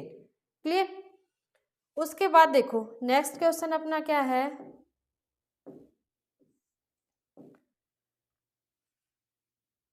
मेंडल द्वारा प्रतिपादित पृथक्करण के नियम को समझाइए। पृथक्करण का नियम अभी अपन ने क्या किया, द्विसंकर, जिसमें F1 पीढ़ी और F2 पीढ़ी दोनों देखी।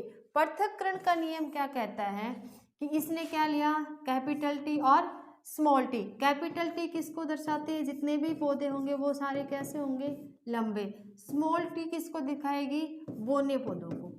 ये पौधे कैसे होंगे, बौने। जब इसका संकरण करवाया गया तो अपने पास क्या मिला, टी और टी, ये इसके गैमिट्स बने। तो यहाँ पे भी सेम आपको वैसे ही लिखना है, कैपिटल टी स्मॉल टी। जब इस टी को इस टी के साथ संकरण करवाओगे तो कैपिटल टी, इस टी को इस टी के साथ करवाओगे तो कैपिटल टी और स्मॉल टी। ये स्मॉल टी कैपिटल टी और ये स्मॉल टी और ये भी क्या हो जाएगी आपकी स्मॉल टी। इस तरह से देखो यहाँ पे जो कैपिटल टी है वो किसको दर्शा रही है, लंबे पौधों को। स्मॉल टी किसको दर्शा रही है, बौने पौधों को। तो अपने पास इसका रेशियो क्या है, देखो इसमें भी कैपिटल टी है और इसमें भी कैपिटल टी है, तो ये 3 पौधे तो कैसे हो गए, लंबे, 3:1। तो ये अपने पास क्या आ गया, इसका फिनोटाइप। इसका फिनोटाइप क्या रहेगा, 3:1। मतलब कहने का मीन्स क्या है कि 3 पौधे तो कैसे होंगे, लंबे, और 1 पौधा कैसा होगा, बोना। अब देखो इसका जीनोटाइप क्या हो जाएगा, जीनोटाइप अपने पास क्या आ जाएगा, एकदम जो बिल्कुल लंबा है, जो शुद्ध है। ये कौन सा है, हाइब्रिड, क्योंकि इसमें कैपिटल टी भी है और स्मॉल टी भी, इसमें भी कैपिटल टी और स्मॉल टी। तो 1:2:1। एक पौधा तो क्या है शुद्ध लंबा, और एक पौधा क्या है शुद्ध बोना, और दो पौधे कैसे हो गए हाइब्रिड, जिसके अंदर लंबे और बोने दोनों पौधों के गुण सम्मिलित हैं। क्लियर। इस तरह से आपको क्वेश्चन लिखना है, क्योंकि ये भी कितने नंबर का पूछा है 3 नंबर का, तो 3 नंबर में पहले आपको उसकी एक्सप्लेनेशन देनी होगी, उसकी परिभाषा लिखोगे, उसके बाद ये सारणी बनाओगे, उसके बाद फिनोटाइप लिखोगे और फिर जीनोटाइप लिखोगे, ताकि अपने मार्क्स ना कटे। उसके बाद क्वेश्चन देखो नेक्स्ट, स्वच्छ आकाश का रंग नीला क्यों दिखाई देता है? क्योंकि देखो जो स्वच्छ आकाश होता है ना, अपने को नीला क्यों दिखाई देगा, ये तरंग दैर्घ्य पे डिपेंड करता है। तो लाल रंग की जो तरंग दैर्घ्य होती है वो ज्यादा होती है, इसलिए तो जो बत्ती बनाई जाती है वो लाल रंग की बनाई जाती है, ताकि वो दूर तक पहुंच जाए। और जो नीला रंग होता है उसकी तरंग दैर्घ्य कम होती है। और जब सूर्य का प्रकाश पर्यावरण के अंदर आता है तो इसके अंदर जितने भी डस्ट के जो कण होते हैं, पार्टिकल्स होते हैं, वो दिखाई नहीं देते, क्योंकि नीले रंग में क्या हो जाता है, इसका परिवर्तन हो जाता है। और तरंग दैर्घ्य के कम होने के कारण हमें आकाश स्वच्छ नीला दिखाई देता है। फिर अपने पास क्वेश्चन क्या है कि हमें वर्षा के बाद ही आकाश में इंद्रधनुष क्यों दिखाई देता है, कि वर्षा से पहले आपको इंद्रधनुष क्यों नहीं दिखाई देता, केवल वर्षा के बाद ही क्यों दिखाई देता है? क्योंकि वर्षा के बाद जो बूंदें होती हैं, छोटी छोटी बूंदें होती हैं, उनका क्या हो जाता है, विक्षेपण हो जाता है। और बूंदों का विक्षेपण होने के कारण जो बूंदें होती हैं उन पे के जो सूर्य की किरण आएगी इस तरह से, ये जो सूर्य की किरण है ये अपवर्तित हो जाएगी और परावर्तित हो जाएगी कभी। तो सूर्य की किरणों के अपवर्तन और परावर्तित होने के कारण हमें आकाश में इंद्रधनुष दिखाई देता है। क्लियर। या उसके बाद नेक्स्ट क्वेश्चन देखो,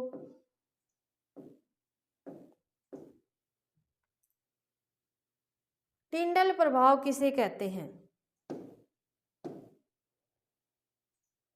देखो जब प्रकाश की जो किरण होती है वो किसी माध्यम से टकराती है, और माध्यम से टकराने के बाद एक गुच्छे के रूप में वो चलती रहती है।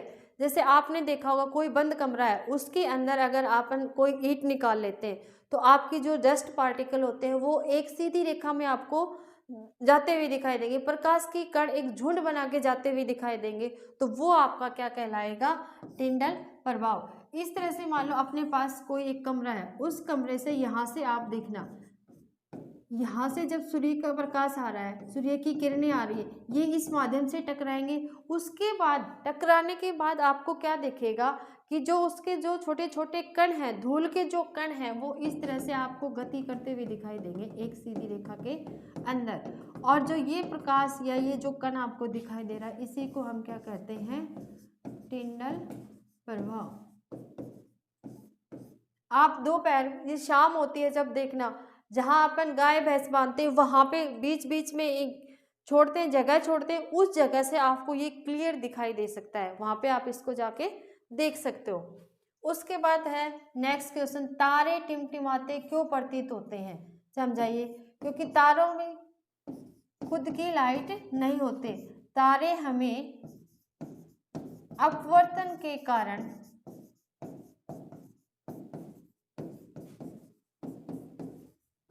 टिमटिमाते हुए दिखाई देते हैं, टिमटिमाते हुए।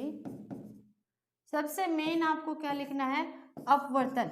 क्योंकि जब देखो सूर्य का प्रकाश इनके ऊपर गिरता है तो हमारी आंखों में अपवर्तन हो जाता है, और वो अपवर्तन हमारी आंखों पे पहुंचता है, उसके कारण तारों के पास अपनी खुद की लाइट नहीं होती, जो सूर्य का प्रकाश होता है वो अपवर्तन के कारण अपनी आंखों में पहले पहुंच जाता है, जिसके कारण हमें तारे टिमटिमाते हुए दिखाई देते हैं। आप इसी तरह से इस चैनल पे आपका प्यार हो। गुड मॉर्निंग बच्चों, कैसे हो सभी? अच्छे होंगे, आशा करते हैं आप लोग स्वस्थ होंगे और लगातार अपनी पढ़ाई में व्यस्त होंगे, क्योंकि अपने पास देखो अब बहुत कम टाइम बचा है। अपन ने जो 10th क्लास का मॉडल टेस्ट पेपर आया है उसका सी सेक्शन तक सॉल्यूशन कर लिया था। आज अपन करेंगे सेक्शन डी का सॉल्यूशन। जिसको भी देखना है इस वीडियो के डिस्क्रिप्शन में उसका लिंक दे दिया जाएगा, आप उसको देख सकते हैं। देखो, अम्ल किसे कहते हैं, अपना पहला क्वेश्चन क्या है, अम्ल किसे कहते हैं, सेकंड चैप्टर का फर्स्ट क्वेश्चन है ये, ठीक है। तो अपन ने पढ़े थे अम्ल और क्षारकों में, अपन ने अंतर पढ़ रखा है। तो अम्ल किसे कहते हैं, जो स्वाद में खट्टे हों, वो सब क्या कहलाते हैं, अम्ल कहलाते हैं। देखो क्वेश्चनों का जो डिवाइडेशन है वो आपको दिखाई दे रहा है ना, तो 1 नंबर का क्वेश्चन है तो आपको उसी के अकॉर्डिंग आंसर देना है। दूसरा आप क्या लिख सकते हो, जिसका पीएच मान कितना होता है, अपन ने पीएच स्केल पढ़ा था ऐसे 1 से लेकर 14 तक इस पे काउंटिंग होती है। तो जिसका पीएच मान 1 से लेकर 6 तक होता है उसको आप क्या कहते हो, अम्लीय। और 7 पे कोई भी वस्तु क्या हो जाती है, कोई भी उदासीन। और 8 से लेकर 14 तक जिसकी पीएच वैल्यू होती है, जिसकी पीएच वैल्यू 8 से लेकर 14 तक होती है उसको अपन क्या बोलते हैं, क्षारक। ठीक है। अब अपने से क्वेश्चन में सिर्फ क्या पूछा है, अम्ल किसे कहते हैं। अम्ल वो होते हैं जो स्वाद में कड़वे होते हैं और जिनके पीएच का मान 1 से लेकर 6 तक होता है। ये क्या, नीले लिटमस पेपर को कैसा कर देते हैं, नीले लिटमस पत्थर को लाल कर देते हैं। इस तरह से आप लिख सकते हो। देखो मैंने आपको एक ट्रिक भी बताई थी, my Apple is red. Acid क्या करेंगे, जो अम्लीय होते हैं वो नीले लिटमस पेपर को कैसा करते हैं, लाल, और जो क्षारक होते हैं वो लाल को नीला कर देते हैं। उसके बाद अपना सेकंड क्वेश्चन देखो क्या दिया हुआ है,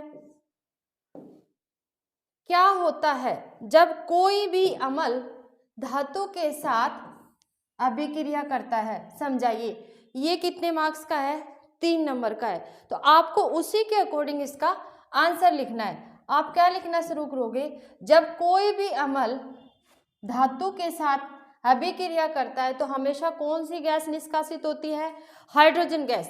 देखो अपन ने डायग्राम से इस तरह से समझा था, इसमें आप क्या डालो, जिंक सल्फेट, देखो H2SO4, इसके साथ आप किसकी अभिक्रिया करवा सकते हो, जिंक की, क्योंकि जिंक क्या है, मेटल। आपको ये भी देखना है कि अगर जिंक हाइड्रोजन को डिस्प्लेस कर सकती है या नहीं कर सकती, वो आपको देखना है। आपको लिखना क्या है कि जब कोई भी अम्ल धातु के साथ क्रिया करता है तो वो एक कंपाउंड बना लेता है तथा हाइड्रोजन गैस को निष्कासित कर देता है। जैसे फिर आपको एग्जाम्पल इस तरह से लिखना है, उसके बाद ये रिएक्शन लिखनी है और ये डायग्राम भी बनाना है। Zinc sulphate plus hydrogen gas को क्या करोगे, निष्कासित करोगे। 3 नंबर का क्वेश्चन है तो अपन इसमें डायग्राम भी बना देंगे। ठीक है, ठीक है बेटा। देखो इसमें अपन को क्या लिखना है, इस डायग्राम को अपन अच्छे से बनाते हैं।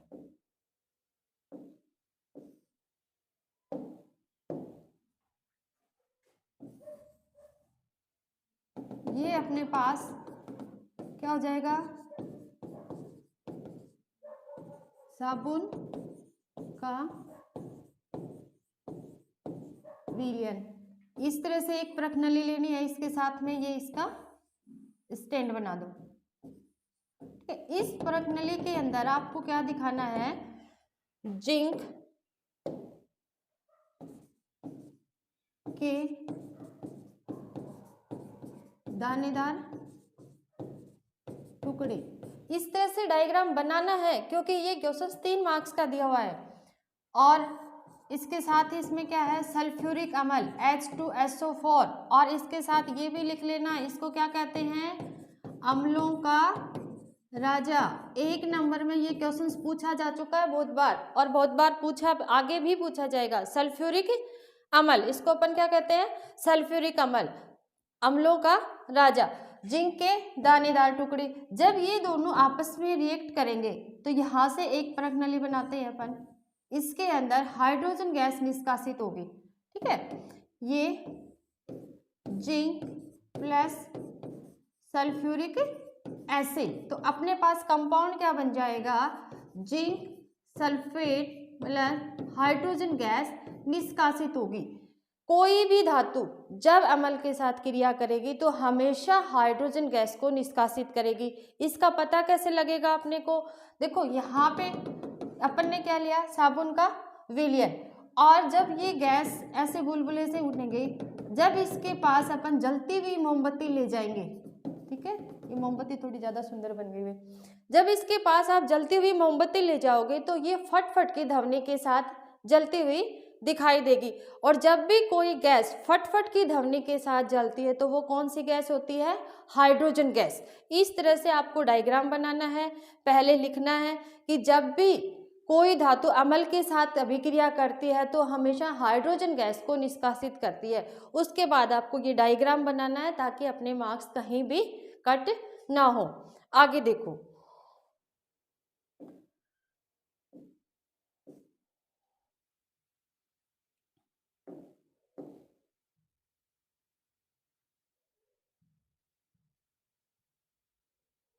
अधात्विक ऑक्साइड की प्रकृति कैसी होती है।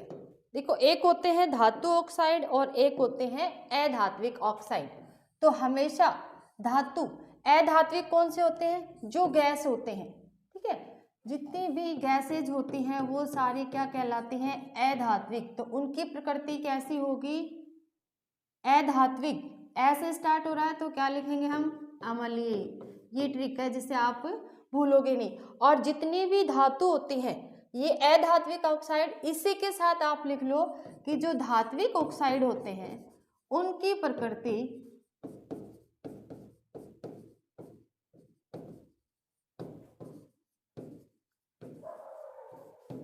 कैसे होगी, क्षारीय। एक एक नंबर में ये क्वेश्चंस पूछे जाते हैं और यहाँ भी एक नंबर का ही दिया है, तो सिर्फ आपको ये लिखना है अधात्विक ऑक्साइड की प्रकृति कैसी होती है, अम्लीय। उसके पास क्या पूछा है, विरंजक चूर्ण का रासायनिक सूत्र लिखते हुए कोई 3 उपयोग लिखिए। तो अपन को क्या लिखना है, इसका पहले सूत्र लिखना है, उसके बाद विरंजक चूर्ण का रासायनिक सूत्र क्या होता है, CaOCl2। इसके नीचे फिर इसका नाम लिख दो, कैल्शियम ऑक्सी क्लोराइड।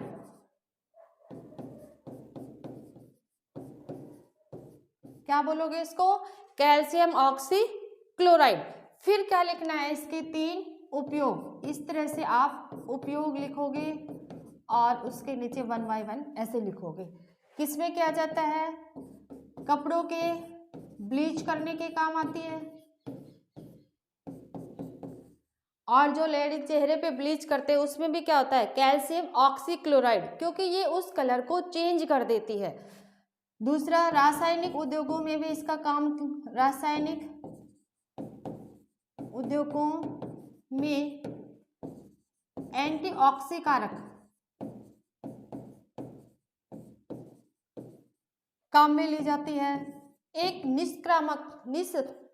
निस्संक्रामक के काम में भी ली जाती है।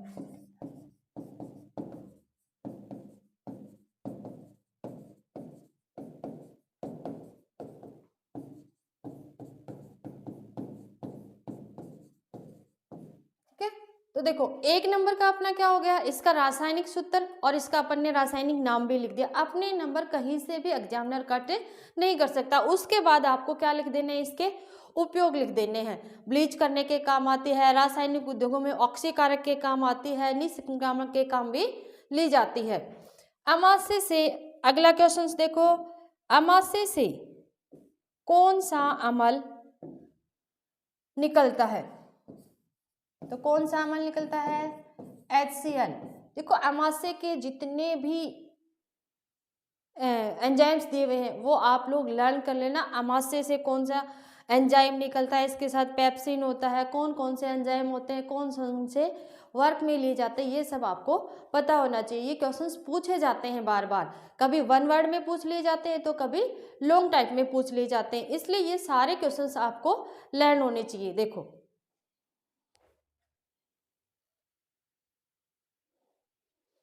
ठीक है, देखो अमाशय से कौन सा अम्ल निकलता है, तो कौन सा अम्ल निकलता है अमाशय से? HCl, हाइड्रो क्लोरिक अम्ल, ये लिखना है क्योंकि अपने वन वर्ड में यही क्वेश्चन पूछा। उसके बाद देखो अमाशय में अम्ल के दो कार्य लिखिए। एक कार्य आप क्या लिखोगे, इसके अकॉर्डिंग आंसर कैसे लिखोगे वो बता रही हूँ मैं आपको। अमाशय में अम्ल के दो कार्य लिखने, पहला कार्य कौन सा हो जाता है? अपने भोजन के साथ जितने भी सूक्ष्म जीव आ जाते हैं उनको मारने का काम करता है। जितने भी सूक्ष्म जीव आ जाते हैं उनको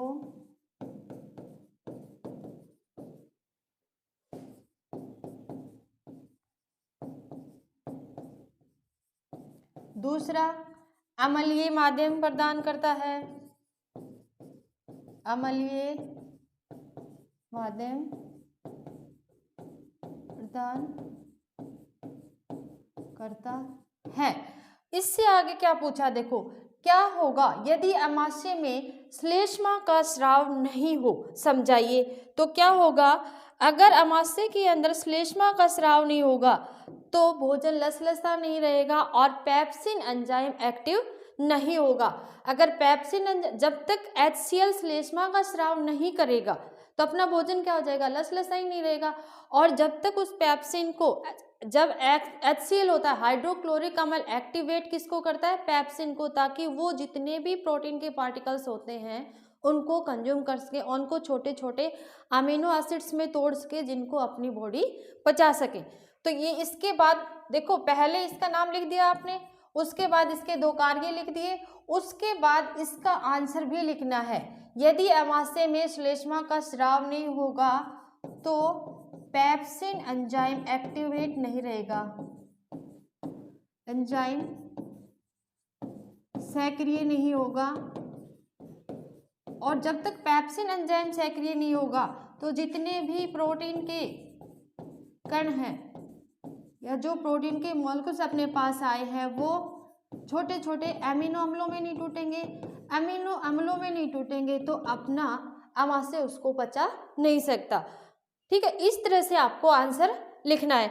अब देखो जितने भी अमाशय के एंजाइम्स हैं वो मैं आपको यहीं लिखवा देती हूँ, आप उनको भी साथ में लिख लो और लर्न कर लो क्योंकि वहां से भी क्वेश्चन पूछा जाता है। लार में कौन सा एंजाइम होता है, लाला रस, या इसको आप क्या बोल सकते हो, एमाइलेज, और कई बार इसका नाम क्या दे दिया जाता है, टाइलिन। पहला एंजाइम हो गया, ये भी एक नंबर में क्वेश्चंस पूछा जाता है। दूसरा अमाशय में एंजाइम कौन कौन से हैं, HCl और पेप्सिन। HCl के कार्य लिख लिए, पेप्सिन के कार्य भी लिख लेना।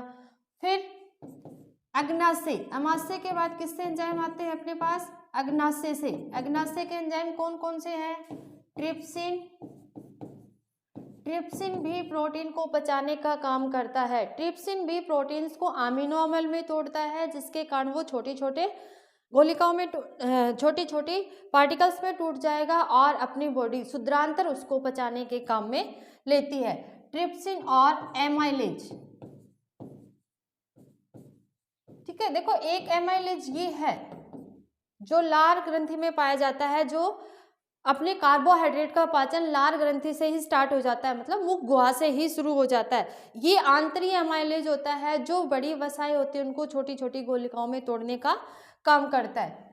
उसके बाद एक क्वेश्चन पूछा जाता है कि पित्तरस का स्राव कहाँ से होता है, पित्तरस का स्राव कहाँ से होगा, यकृत से होता है। और क्वेश्चन में अपने से क्या पूछ लिया जाता है कि उसका भंडारण कहाँ होता है, तो उसका भंडारण हमेशा कहाँ होगा, पित्ताशय में। ये ध्यान रखना आपको, कंफ्यूजिंग क्वेश्चन है, हर बार पूछ लिया जाता है।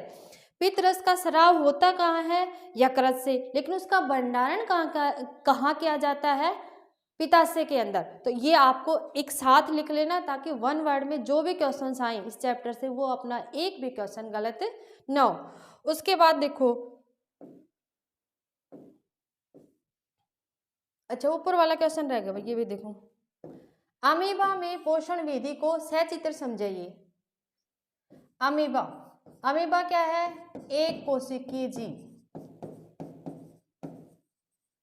और एक कोशिकीय जीव कौन से होते हैं? जो एक ही कोशिका से बने होते हैं, एक ही कोशिका से अपना जनन, उत्सर्जन, सारे काम एक ही कोशिका से करते हैं। श्वसन करना, उत्सर्जन करना, जनन करना, सब एक ही कोशिका से करेंगे। वो कौन से होते हैं? एक कोशिकीय जीव। बहुकोशिकीय जीव कौन से होते हैं? जो एक से ज्यादा कोशिकाओं से बने होते हैं। जैसे कि ह्यूमन बीइंग, अपन किस में आएंगे? बहुकोशिकाओं में। अपने पास अलग अलग फंक्शन करने के लिए अलग अलग तंत्र होते हैं। उसके बाद इसकी पोषण विधि कौन सी होती है? भक्षण विधि, जिसको अपन क्या बोलते हैं? होलोजोइक। क्योंकि ये एक ही साथ अपने भोजन को ले लेता। इसकी आकृति कैसी होती है?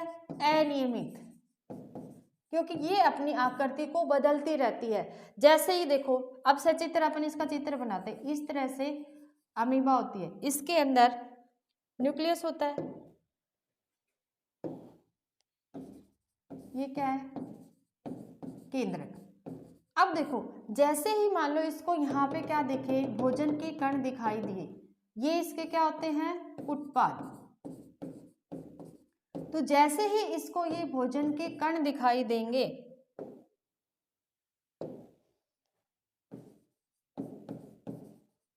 भोजन के कण, जैसे ही ये इसको भोजन के कण दिखाई देंगे, ये अपने उत्पाद को इस तरह से इनके पास ले आएगी।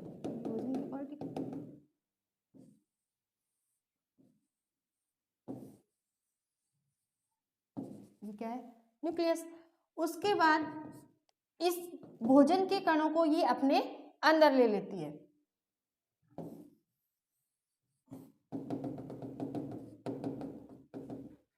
और इसके साथ साथ इसका केंद्रक जरूर बनाना है भाई। ये क्या है? इसका केंद्रक। अब इसने क्या किया?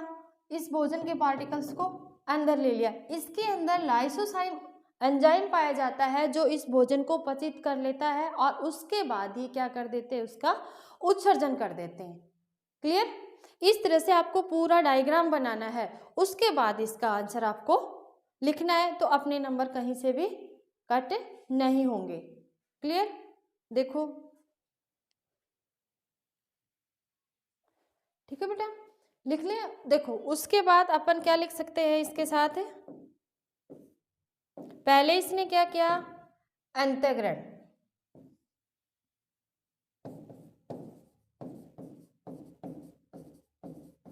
भोजन को क्या किया? अंतःग्रहण किया। उसके बाद उसका पाचन। उसके बाद क्या किया? उसका अवशोषण। और उसके बाद क्या किया? उसको आत्मसात।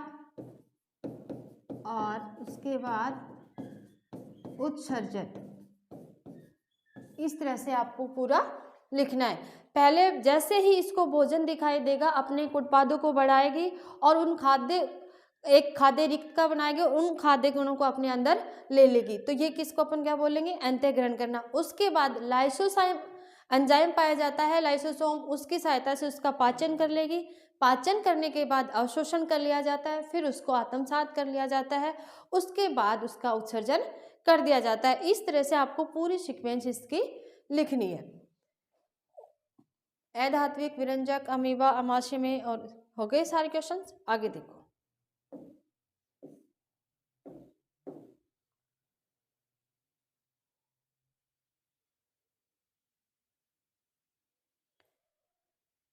विद्युत परिपथ किसे कहते हैं? किसे कहते हैं विद्युत परिपथ? जिस परिपथ के अंदर चालक तार हो, स्विच लगा हो और अपने पास लाइट हो, उसको अपन क्या कहेंगे? विद्युत परिपथ। एक ऐसा परिपथ जिसके अंदर तार हो, देखो बेटा, प्रीपथ जिसके अंदर स्विच लगा हो, तार लगा हो, बैटरी लगी हो, वो क्या कहलाएगा?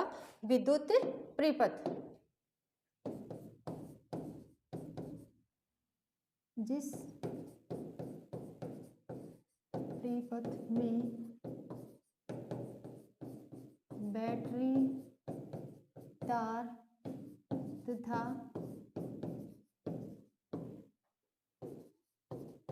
स्विच लगा हो उसे हम क्या कहते हैं? विद्युत प्रीपथ। हो गया अपना 1 नंबर का। उसके बाद सेकंड क्वेश्चन क्या दिया है? किसी विद्युत बल्ब के तंतु में 0.5 एम्पियर, तो ये अपने पास क्या दी हुई है? आई धारा दी हुई है ना, 0.5 एम्पियर धारा बहती है। तो विद्युत धारा 10 मिनट के समय के लिए प्रवाहित की जाती है। ये अपने पास क्या दे दिया? Time 10 minute. तो विद्युत परिपथ से प्रवाहित विद्युत आवेश का परिमाण ज्ञात कीजिए। अपने को निकालना क्या है? आवेश, Q। ठीक है, तो अपने पास Q क्या होता है? I/T। अब ये मिनट में दिया हुआ है, इसको पहले अपन किस में चेंज करेंगे? सेकंड में। तो 10 × 60 अपने पास क्या आ जाएगा? 600 सेकेंड। उसके बाद Q = I/T। I अपने पास कितना है? 0.5। और ये कितने हो गया? T कितना है अपना? 600। तो यहां से इसको 10 से मल्टीप्लाई करो, 5 × 5। Too clear? इस तरह से अपन इसको Q = I/T, इस तरह से अपन इसको निकाल सकते हैं। देखो बेटा, सेकंड क्वेश्चन अपने पास क्या दिया हुआ है कि किसी विद्युत बल्ब के तंतु में से 0.5 एम्पियर, इनसे क्या दे दी अपने पास? विद्युत धारा 0.5 एम्पियर। विद्युत धारा 10 मिनट के समय के लिए प्रवाहित की जाती है, तो विद्युत परिपथ से प्रवाहित विद्युत आवेश का परिमाण ज्ञात कीजिए। आई निकाल लें। फिर अपने पास क्या दिया है? टाइम। टाइम कितना हो गया? 10 मिनट्स। अब इस 10 मिनट्स को अपन किस में चेंज कर लेंगे? सेकंड में। 10 × 60, तो अपने पास कितने सेकंड आ जाएंगे? 600 सेकंड। उसके बाद अपने पास फॉर्मूला क्या होता है? निकालना क्या है अपने को? Q। तो अपने पास फॉर्मूला क्या है? Q निकालना है, I = Q/T। ये फॉर्मूला होता है। तो Q को इधर लेके आओगे तो I कहाँ चली जाएगी? वहां। Q = I/T। ठीक है, तो Q = I/T। अब I का मान, विद्युत धारा का मान कितना है अपने पास? 0.5।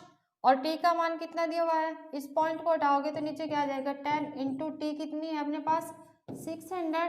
0 से 0 कट कर देंगे और ये अपने पास कितना आ जाएगा? 130 कूलम। आवेश का मात्रक क्या होता है? कूलम। क्लियर? आगे देखो, प्रतिरोध किसे कहते हैं?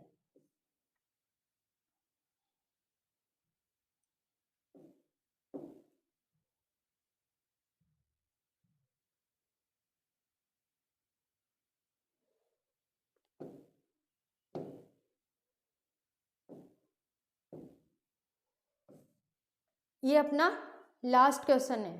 ठीक है, फिर अपना मॉडल टेस्ट पेपर पूरा हो जाएगा। इसी तरह से अपन वीडियो बनाते रहेंगे। मैं जितने भी आपके सेकंड थर्ड जितने भी चैप्टर दिए हैं उनका एक क्विक रिवीजन करवाऊंगी आपको। कल से वो वीडियो आपको मिलनी स्टार्ट हो जाएंगी। आप लगातार इस चैनल पे जुड़े रहें। अगर वीडियो अच्छी लगती है तो लाइक एंड शेयर जरूर करें। देखो, प्रतिरोध किसे कहते हैं? किसी भी चालक तार के अंदर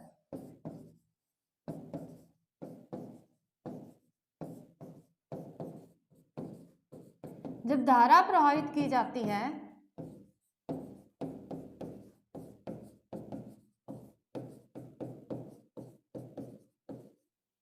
तो उसको विरोध किया जाता है, और उस विरोध को ही अपन क्या कहते हैं? प्रतिरोध। विरोध उत्पन्न किया जाता है और उस विरोध को आप क्या कहोगे? प्रतिरोध। क्लियर? फिर अपने से क्या पूछा है, किसी चालक तार का प्रतिरोध किन किन चीजों पर निर्भर करता है? तो किन किन चीजों पे? इसका फॉर्मूला क्या होता है? आर। इसका आर ऐसा ही मात्रक क्या होता है? ओम, जिसको अपन इस तरह से निरूपित करते हैं। ठीक है, कई बार क्या पूछ लिया जाता है कि प्रतिरोध का ऐसा ही मात्रक लिखो, तो आप क्या लिखोगे? ओम, जिसको अपन इस तरह से डिनोट करते हैं। उसके बाद देखो R is equal to rho, R समानुपाती रो बाद में एल और ए। ठीक है, ये पूछ रहा है कि किस किस पर इसका प्रतिरोध निर्भर करता है, अपने को ये बताना है। ठीक है, आर समानुपाती, इसको अच्छे से लिखते हैं,